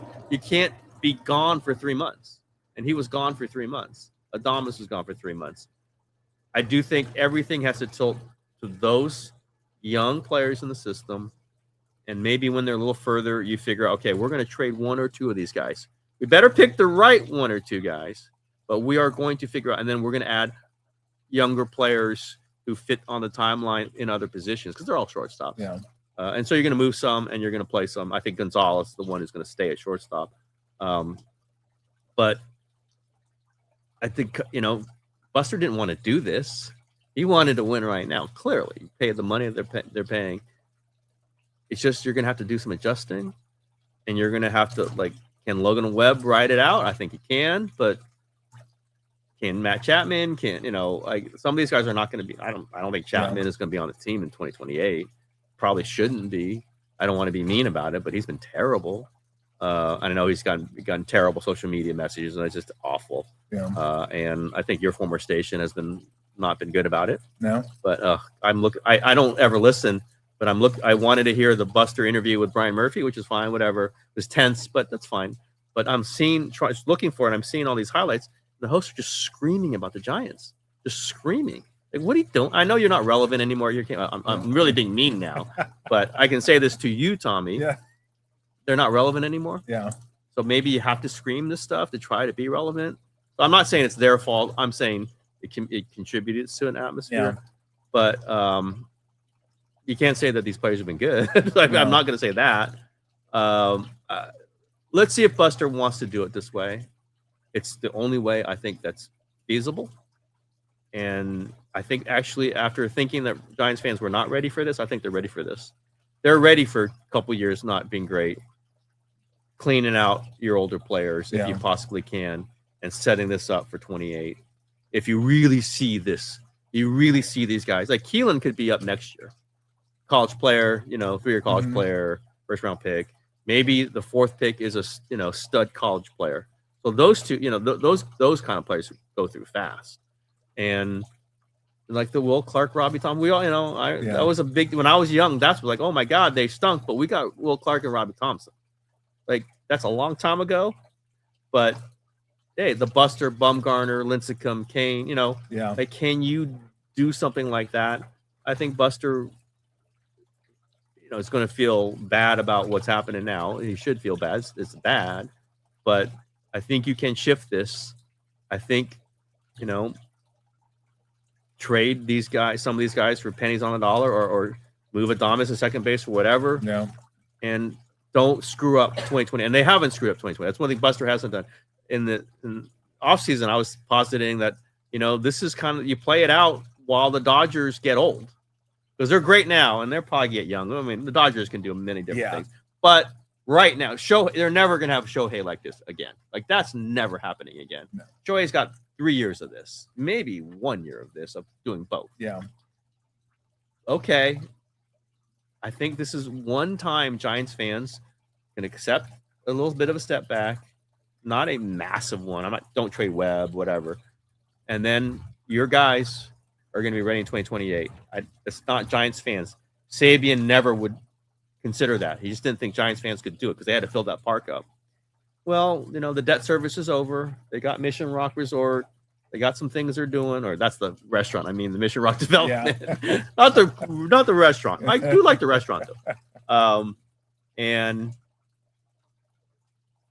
Buster hasn't said that. I think he might do it. Now, is he the guy you want running a rebuild? I think he's the one you want at the top. Maybe you need to refill some of the talent evaluation. But I think they've done okay in these trades. I don't think Zach Manassian and all those other guys are wrong for this.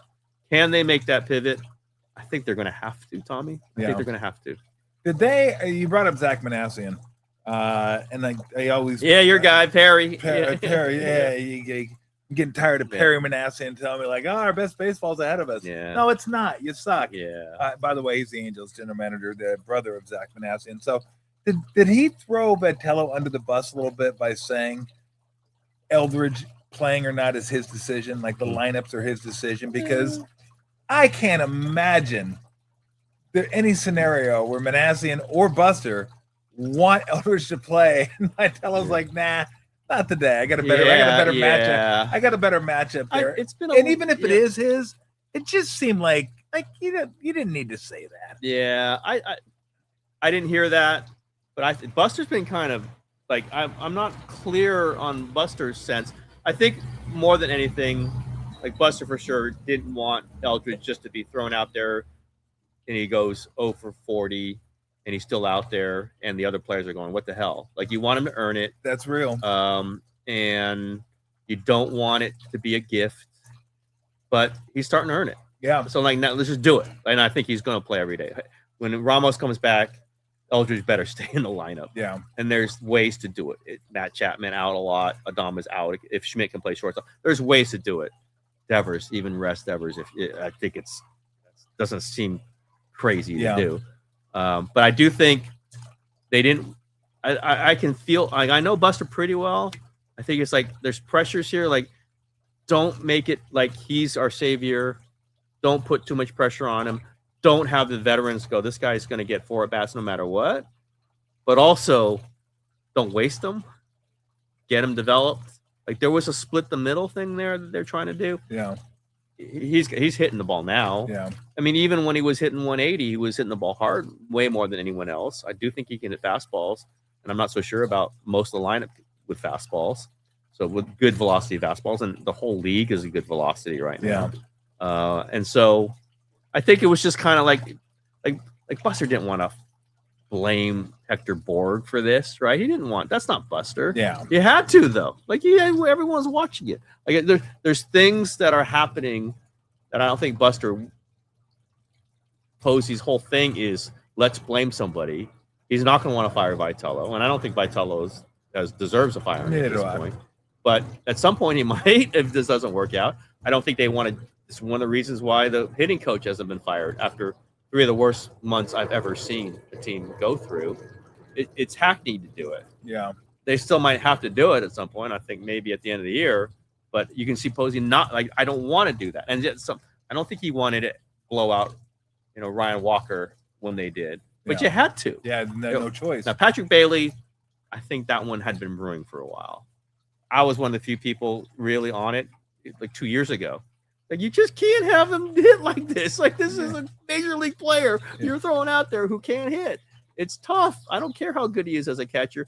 I hate it when they say, he doesn't have to hit it all if he can catch like that. I'm like, no, he does. He does have to hit a little bit. Yeah. They got rid of the DH a couple years ago. Yeah. It's like the DH is back when he was hitting.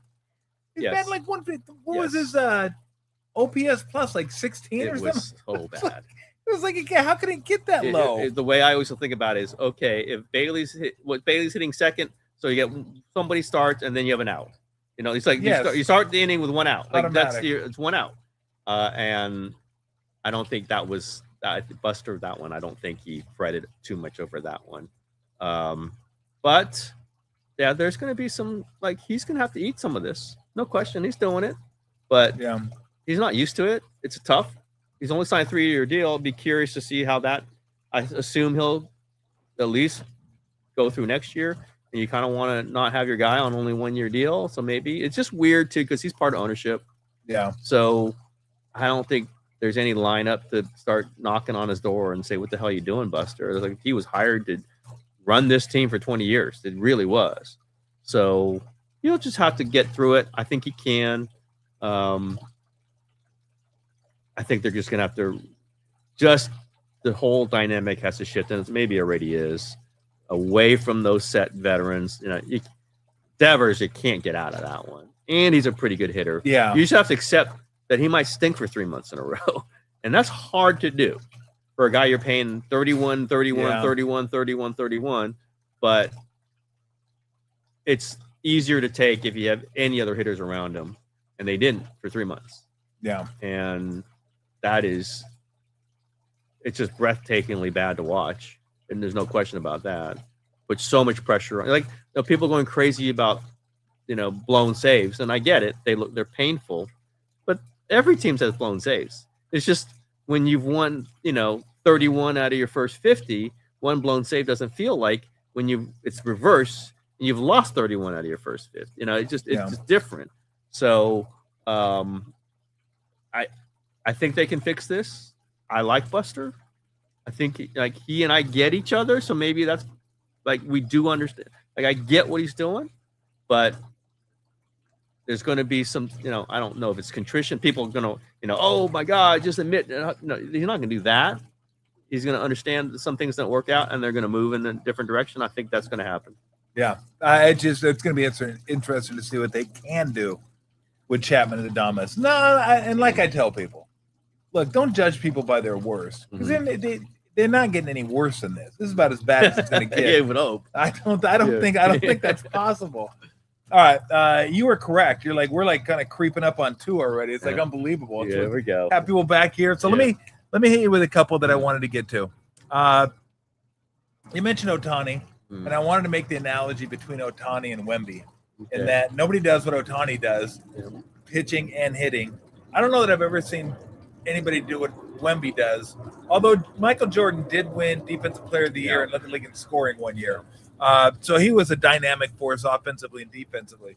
But the way Wembanyama just shuts the paint down, I mean, you see guys dribble in and then dribble back out. They're not even thinking it. Complete U-turn. Yeah. And then his offense is only going to get better. Like, you can see his bait's getting stronger. He's hitting pull-ups. He's finishing around the rim.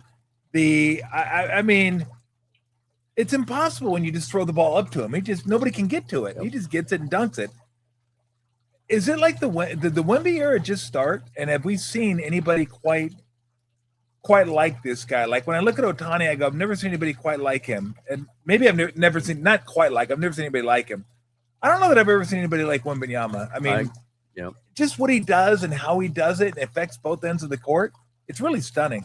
I agree. I think they're going to go through the Knicks pretty quickly. Maybe I'm wrong, but starting those first 2 games in San Antonio, you win those first 2.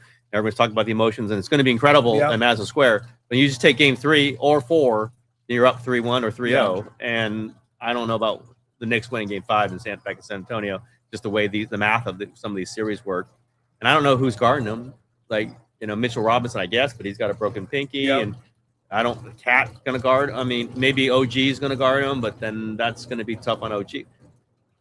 I compare it in a different way to the advent of LeBron. Okay. LeBron didn't win it early. He was on a terrible team, but you saw him. You go, this guy is going to be the most important player in this league. Didn't know for 21 years, but you just knew it. Yeah, we're gonna. The Wemby question is going to be asked of every team as long as he can stay healthy for the next 15 years. There's that. LeBron's the last one I could say about that. I covered Kobe. I didn't even think about that about Kobe. Yeah, Shaquille, you thought about it, but he did. Yeah, he wasn't the defensive thing, presence that Wemby is. I agree. I mean, he's beyond Shohei also because he's on the court he affects everything on the court. Shohei doesn't affect when the pitcher's throwing it to someone other Dodger. Yeah. Wemby affects everything that happens on the court. Now, he is not going to play every minute, and he might wear down. That's the only thing. Is he going to wear down? We saw him get tired with Hartenstein banging him around whatever game that was. But basketball players, great basketball players affect. We see it, right? And we know franchises change just by one player. Yeah. They affect the course of play more than any other athlete in any other, maybe except for a great goalie. Yeah, exactly. Maybe. But goalies don't score. Yeah. So, Wemby is going to affect the NBA more than any athlete, Messi, whatever, whatever. You can throw some names out there, but I agree. It's like he might win 11 whatever the Russell record is. I don't know that he will. I think the Thunder are still in this. Obviously, they could trade for Giannis or whoever, but I don't know. If players turning down shots, not even just at the rim. They're turning 15 footers. No, they know he can get to them. Exactly. He's like, I'm here. And we know the scoring's only going to go up and up and up. Yep. And as ferocious as that kid is, we've seen Samson was kind of not into it. We've seen some big guys who are not really into it. This guy's into it. He's into it. I do compare it to the breakthrough of LeBron. Not that LeBron was winning championships right away, but you knew once he did, it's just going to be every year. Someone's going to have to solve LeBron. The Warriors did 3 times, but you had to solve LeBron. You're going to have to solve Wemby. If you can't solve Wemby, you're going to lose. And there's nobody like that since, I think, prime LeBron. Other great players. SGA is a great player. I didn't people saying what a terrible series he had. Statistically, yes. But you try to go score against Wemby. Yeah. That goes back to you're horrible if you can't do it in the big moment. Well, if you got Wemby on you, what are you going to do? Yeah, exactly. It's hard. There's nobody who affects it like that. And I haven't seen anybody who affects. I mean, and then LeBron was a really good defensive player, but he wasn't like that. No, he didn't turn people away when they went to the. I mean, literally, you see him, and you're like, "Why am I even going into the paint?" It's like there's just no reason. And I feel almost I'm doing oh my God, Cornette's so horrible. It's so different with Cornet. Yeah, because Wemby's 10 times. Cornette's not a bad backup center, and we saw it with the chase down block. I did wonder if Andre Iguodala had flashes when he saw that. I know he loves when we bring that up, but he does. But he does. But yeah, it's just the level that Wemby's at 22 years old. He might win 10 defensive player I remember awards. Oh yeah. Oh, easily. I mean, every year he's going to be a I remember what favorite. I felt like. I covered a couple of games of the last Spurs-Knicks final, 99. And I remember what I felt. I think I was this young kid at LA Times. I wrote, "This is Tim Duncan's league now." I wrote that as my lead when they clinched. I think it was game 5 or whatever it was. And I felt he was 22 years old, 23 years old. And Duncan was an incredible player. We all know how great he was. He's not Wemby's a whole other level. But like Duncan, you had to deal with Duncan for 15 years. Yep. This is what that is, but maybe exponentially. And also, this guy, freaking Castle, is 23 years old.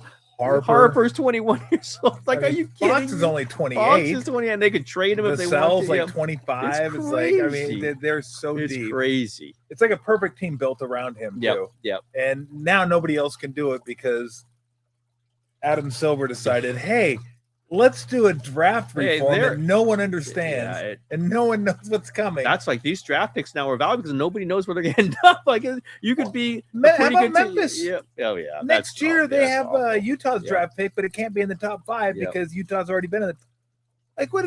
If I'm Memphis, I'm like, well, hold on a second now. We're writing the rules. They don't even have their pick anymore, and we have it, but you're screwing us for it.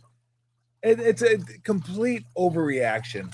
I want to see it play out. I want to see it. But yeah, it was 1 year with a bunch of terrible teams who already were going to be terrible and just went crazy terrible with a great draft. Historic. Yeah, that's that combination. Yeah, if this was the Ricochet draft, it wouldn't have happened, right? It would not have happened. Nobody would have cared. But it was a Debanza and Boozer and everyone else we know. Yep, exactly. But who do you like for the Warriors at 11? I want to ask you that. Oh man, have you looked at it all? You're a college basketball guy. I haven't even thought about it. Burries would be ideal, I think, in a lot of ways, but I don't think he's gonna get to them. Yeah, maybe. I mean, I thought about Lindenberg for Michigan, just because he's older. Yeah, and he can play right away. I don't know which way they want to go. Do they want a guy who can step right in and play like meaningful basketball right away? Do they want a guy who can play? But maybe he's going to be a little rough around the edges, and he can grow with them. And then as they kind of going back to the 2 timelines, which is completely blown up now. Yes. But do you want that type of guy who can give you 15 minutes, young, athletic, but is going to get better as you coach him? I don't know which way they might go. Burries would be really good for him. I thought he got much better as the season went on. But that I'd have to know like what they're looking at, and I'm sure it's like. Depends, right? Yeah. If he's really good over here, but he's a really good, I think Nate Ament, I've thrown it out there several times. People get mad. He's raw, but he's 6'10", he can shoot. Yeah. And he's like a big wing, and big wings are really valuable. Yep. Especially once you can shoot. If you could get him at 11, because you have all those point guards, they're going to go 5, 6, 7, 8, 9. Yep. Acuff and Fleming. And they're not going to probably take. They take Flemings, I think, but. I just think you're set up at 11 and maybe have Ament fall to you if that's what happens, or Burries. Yeah, I've seen Burries there for them, and some of these we know mock drafts are the most important thing in the world. The most important thing. You can't go wrong the mock draft. Yes. But in fact, why even do any studying? Oh, mock draft. Why not just get a consensus of the mock draft? The mock draft consensus is the number. That means like it's proven. It's a number. Just drop it's a number. Just drop off that. It can't go just wrong. Think you can eat with your family. You can go home early. You tell that to Kyle. You don't got to worry about anything. Just show up on draft day and go. Give me the consensus mock draft, and we'll be good to go. But yeah, I don't know which way. I'd go for slight lean to the more talent. Now we know the person that you shall not name was going to remind you. He was going to be that guy. But I think in the current situation, you need somebody who you can feel like can get you buckets in 3 years. And when Steph might not be there, or at least might not be getting those buckets. Yeah. And I think Ament, to me, is somebody like, okay, then go get a point guard, right? Like take the I don't know how much that helps. That's the other thing. Like, okay, some of it you want to help right now. And if Steve is absolutely going to let a young guy play, we'll see. He says he is. AJ Brown to the Patriots. That's I would never have imagined that. Yeah, they're probably pissed that everyone's been waiting for this day, and then they get upstaged by trading us 10 times. You son of a bitch! We were going to leave every sportscast, and now we're nothing. You did that to us. Unbelievable. Let's get who reported Rossini. Yeah, let's. I'm sorry. I've kind of left that alone, but hey, you laid that on the platter for me. I couldn't help that. I couldn't help. This little scoopage there. AJ Brown, that was going to happen. He's Yes. That's a player I wonder about, because receivers that start to age, and I'm not saying he's aged for sure, but they sometimes age really quickly. Slow receivers are physical, and he's not fast anymore. I wonder, but that's just me. The Niners got one of those. Yeah, but he scores touchdowns. Yeah, he does. Brown didn't score touchdowns because he didn't throw it to him. Exactly. Man, Jalen Hurts. Blame it on Jalen Hurts. He's like, hey, I'm open. Can you throw it? We'll see. And he's a good receiver. I like Devonta Smith more, though. I've always liked him more.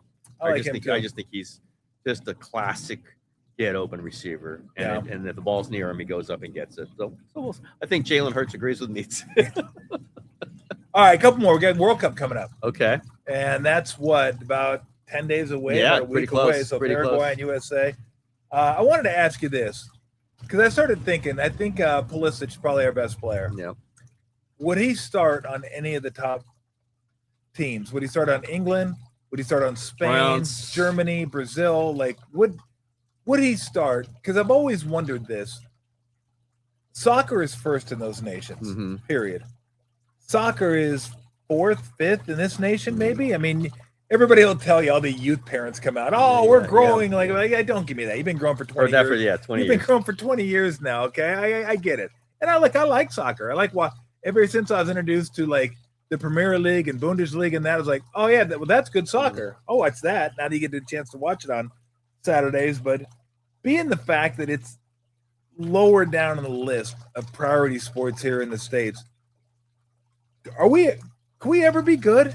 Can USA ever be like a legit top 8 team, like year in and year out? Or are too many good athletes going to play football or baseball or basketball or I guess even hockey to a lesser extent? But I'm wondering, like, because I've always said this, Tim, if we didn't have those sports, we just had soccer, we could be pretty good at soccer. If all our athletes went to soccer, they're just not going to. Like, can we ever? I guess that's the question.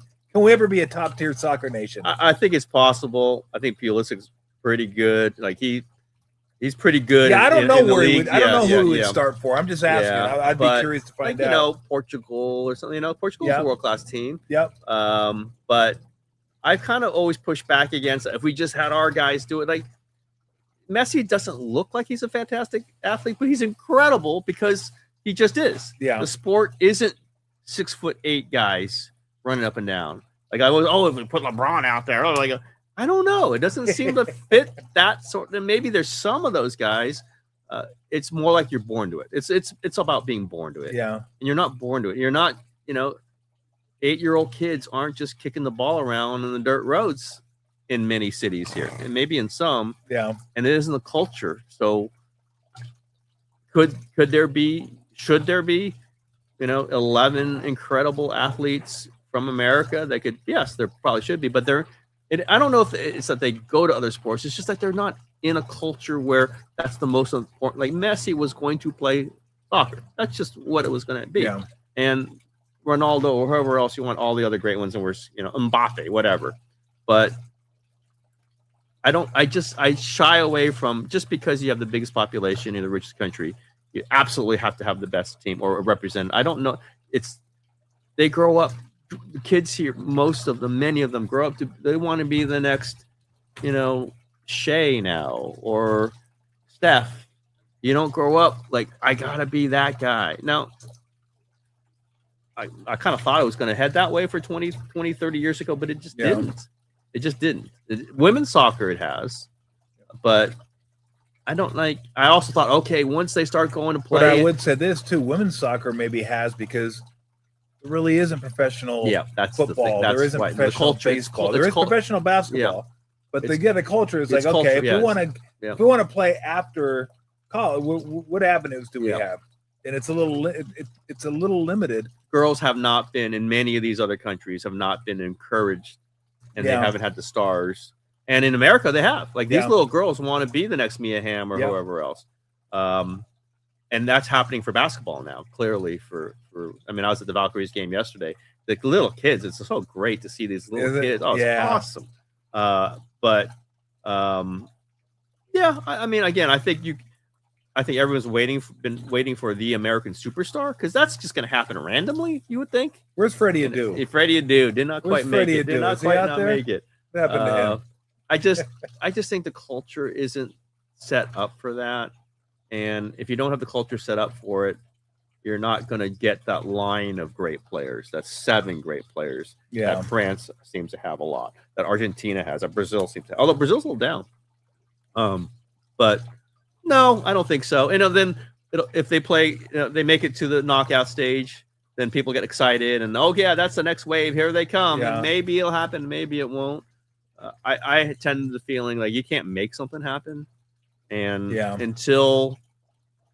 unless there are kids who grow up year after year after year after year dreaming of being the next great one, I don't think it's going to happen. It happens in Canada for hockey. That's why you see it come. There's some, like we saw the American team win the gold medal, but like it's not quite as big here, so it's not quite as prevalent. You don't have the next Macklin Celebrini. You have that there because people you want to be the next Gretzky, the next Sidney, the next McDavid, and now they're going to want to be the next Macklin Celebrini. Macklin Celebrini. All right, last thing. Since we've got all the sports in, let's sneak in a little college football. Okay.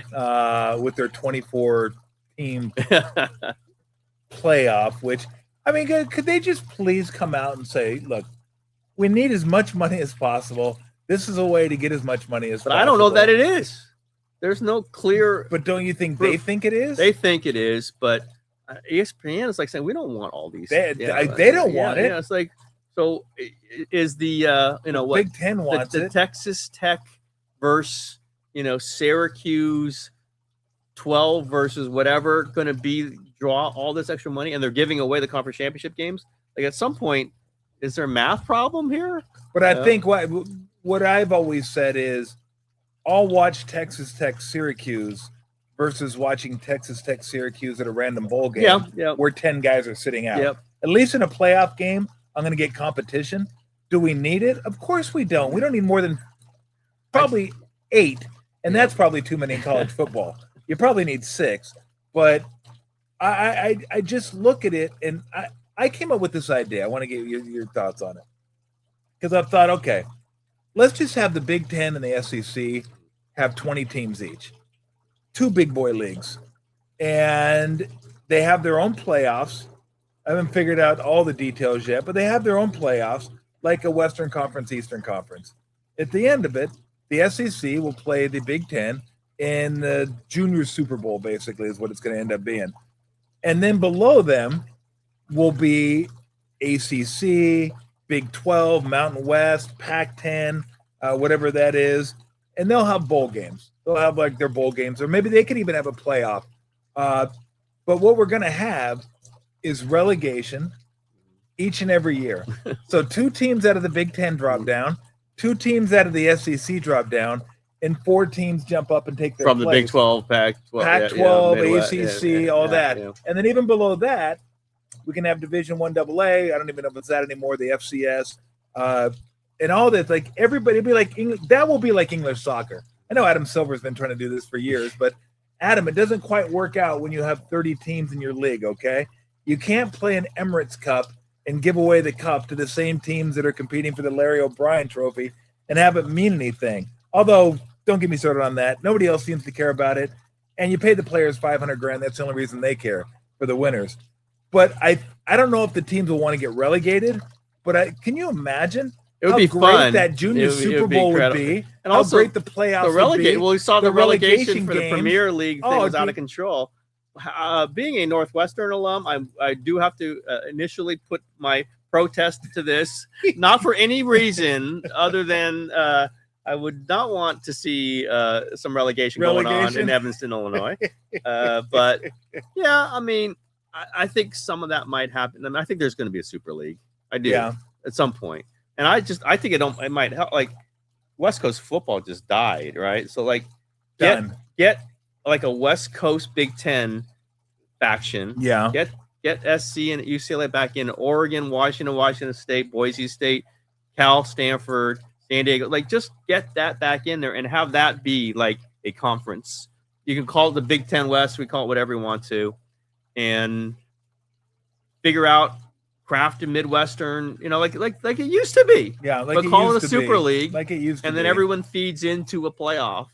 And I just think it's fated to be that way. I think it works better for TV. I think it works better for travel. I hate to be the old folk, just to have it like it used to be, but you can modernize it. And I joke about it, but like I do wonder if Northwestern and Purdue make it to a Super League. It would kind of be sad, but some things are fated to happen. And you take the best 5 out of the ACC, Florida State, Clemson, North Carolina, whatever. You take all the SEC, take all the Big Ten, obviously the best, most of the Big 12, and you just figure that, and you get teams much more centrally located, and you cut, so it's what, 40 teams? They say Super League's gonna be like 40. That's what I was thinking. And play it out that way, and maybe you can have the teams out in the next 20 try to find their own way to play, and I don't think they'd be in any playoffs or anything like that. But Lilith I gotta give her credit. She took a nap for about an hour. And she's like, you know what? You're still here. Let's jump up at the end. Let's just jump up. Super League. We've had a really fun.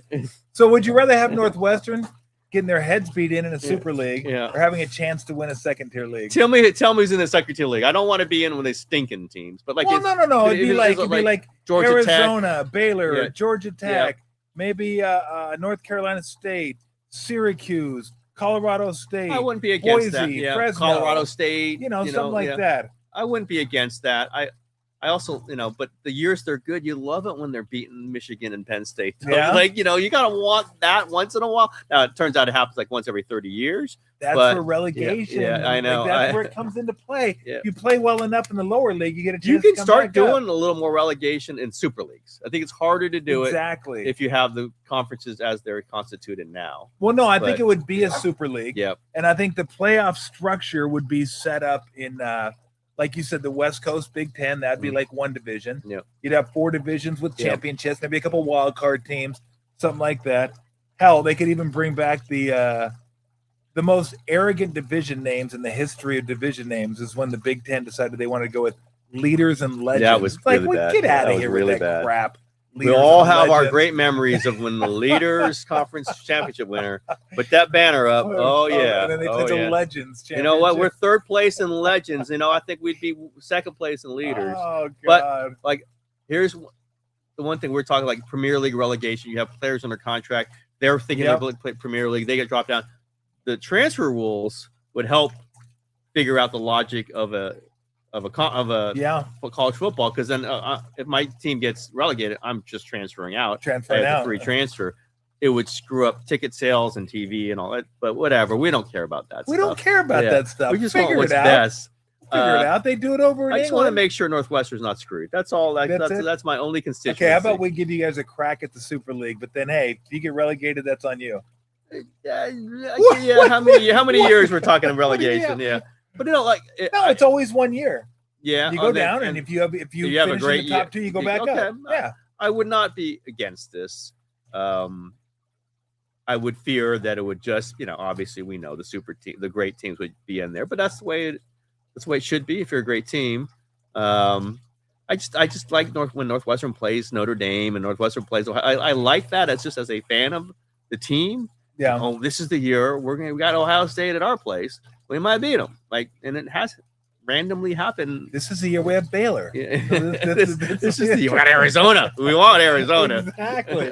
Well, I mean, look, that's the one thing about the Premier League is I like the way they do it. I like the relegation aspect of it, the promotion aspect of it.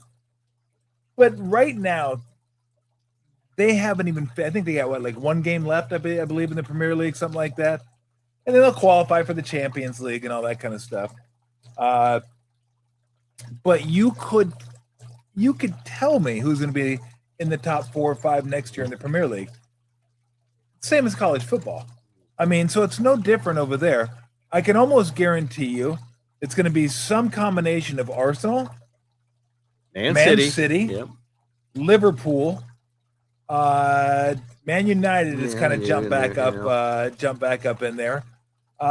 Chelsea is a team that pops back up in there.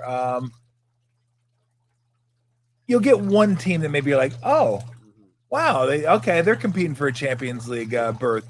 But I mean, it's the same in college football. It's Ohio State, it's Georgia, it's Texas, Michigan. it's Bama, it's Michigan, it's those type of teams. So I just think where college football is at right now.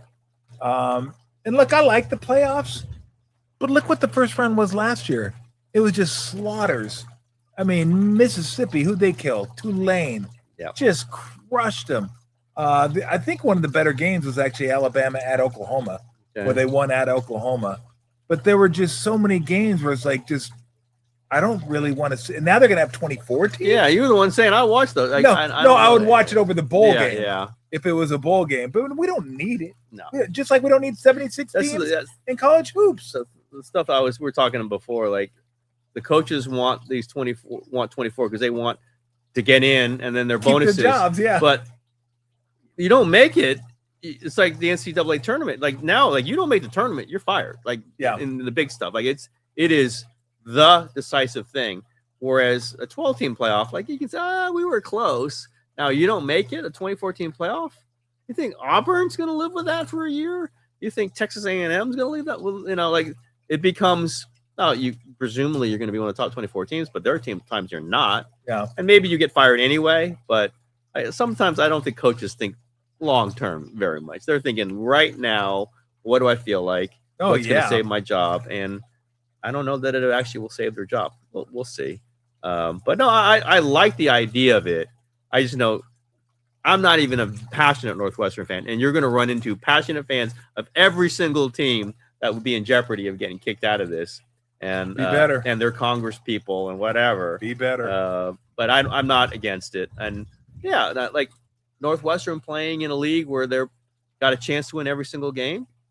Where as opposed to many times when they don't. Yeah. I would say you're. San Jose State, you can get in that second league and go 8-5, right? And feel, they did it 5 years ago, whatever. Yeah. But I get the understanding of it. I'd almost think like you could more really realistic to me is you feed into a second tier of playoff. Yeah. And then that can get you something like you win that playoff. You're now qualified to play in the bigger league next year, something like that. But then you have kids changing and coaches going. I don't know what carries over year to year. But we're just big. I'm just a big picture guy. I'm a big idea guy. Just throw up on a board. I'll let everybody handle the details of all. I'm a big picture guy. All right, I know you got to run, but I'm going to sneak in one last. I get the one last one. I'm going to sneak in one last sport on you. Okay. That you probably didn't see. Not even sure. You didn't see coming. Tennis? No, I didn't see it coming because I just thought about it because I know both me and you love. I guess I could say love this sport, but we don't watch it. I can't imagine as much anymore as we used to. Boxing. Oh yeah.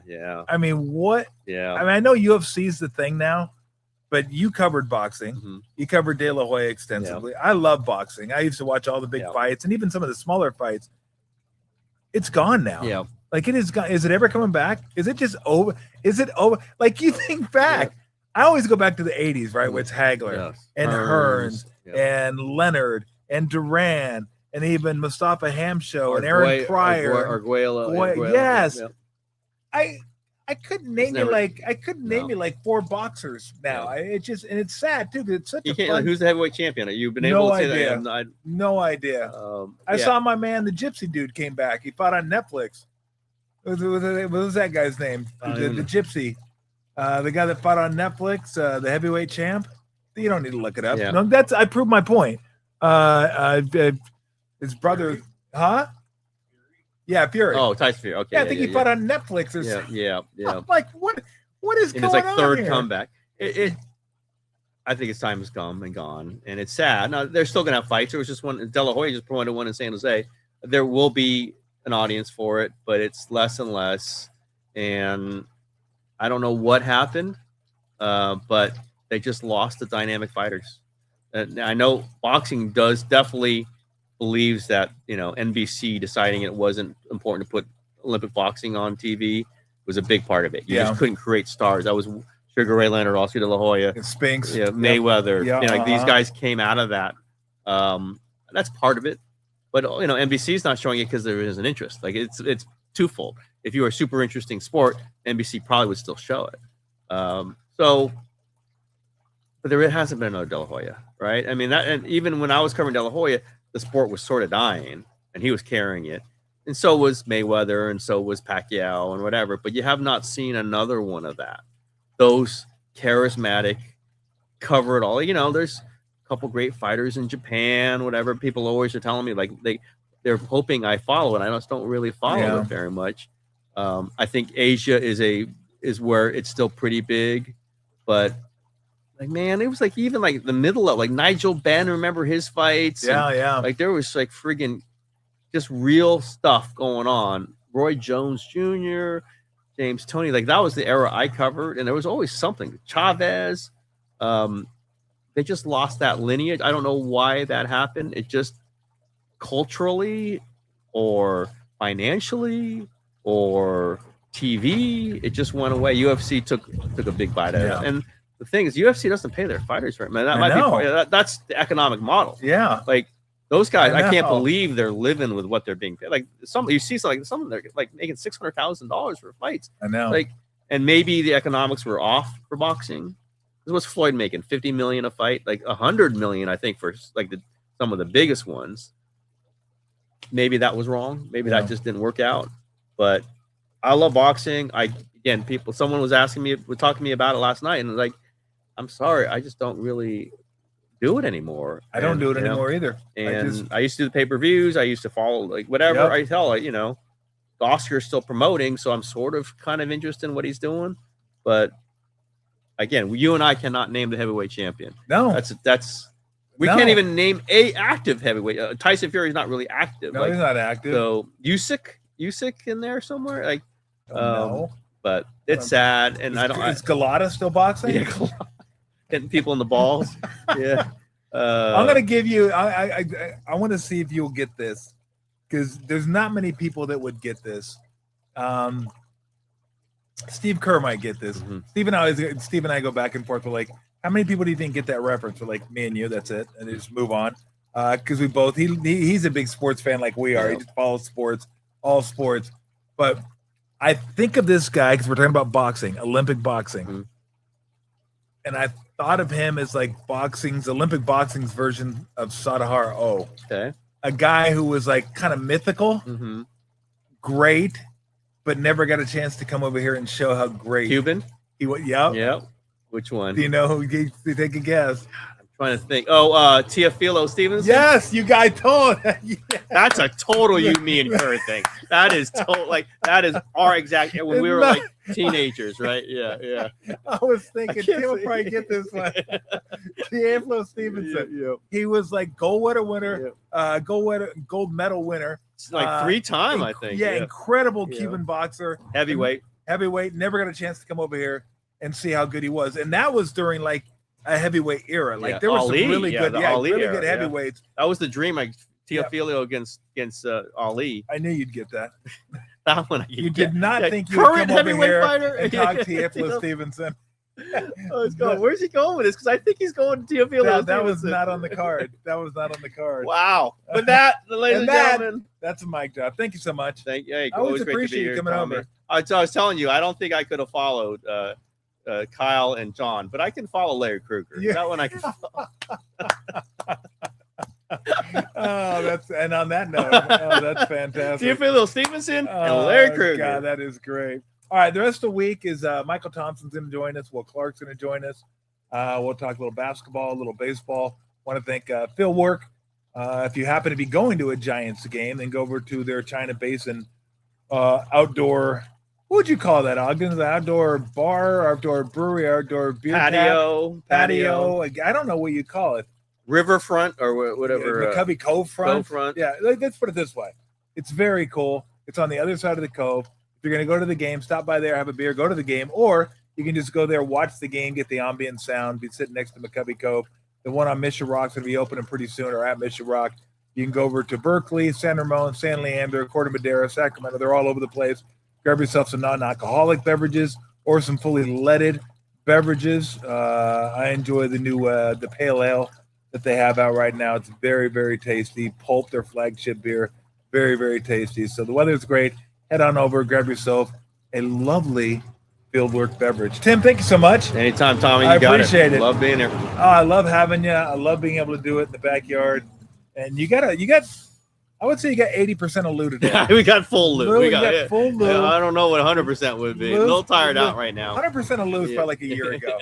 You get a little older. She's like 10. She still acts like she's 2. Awesome. So you got the bunny, you got the kitty. We got the whole farm experience over here. So thank you very much, Ogden. Appreciate it. We'll be back with you on Wednesday. See you, everybody. And remember this, Tommy T. Cash and tickets is what it's all about.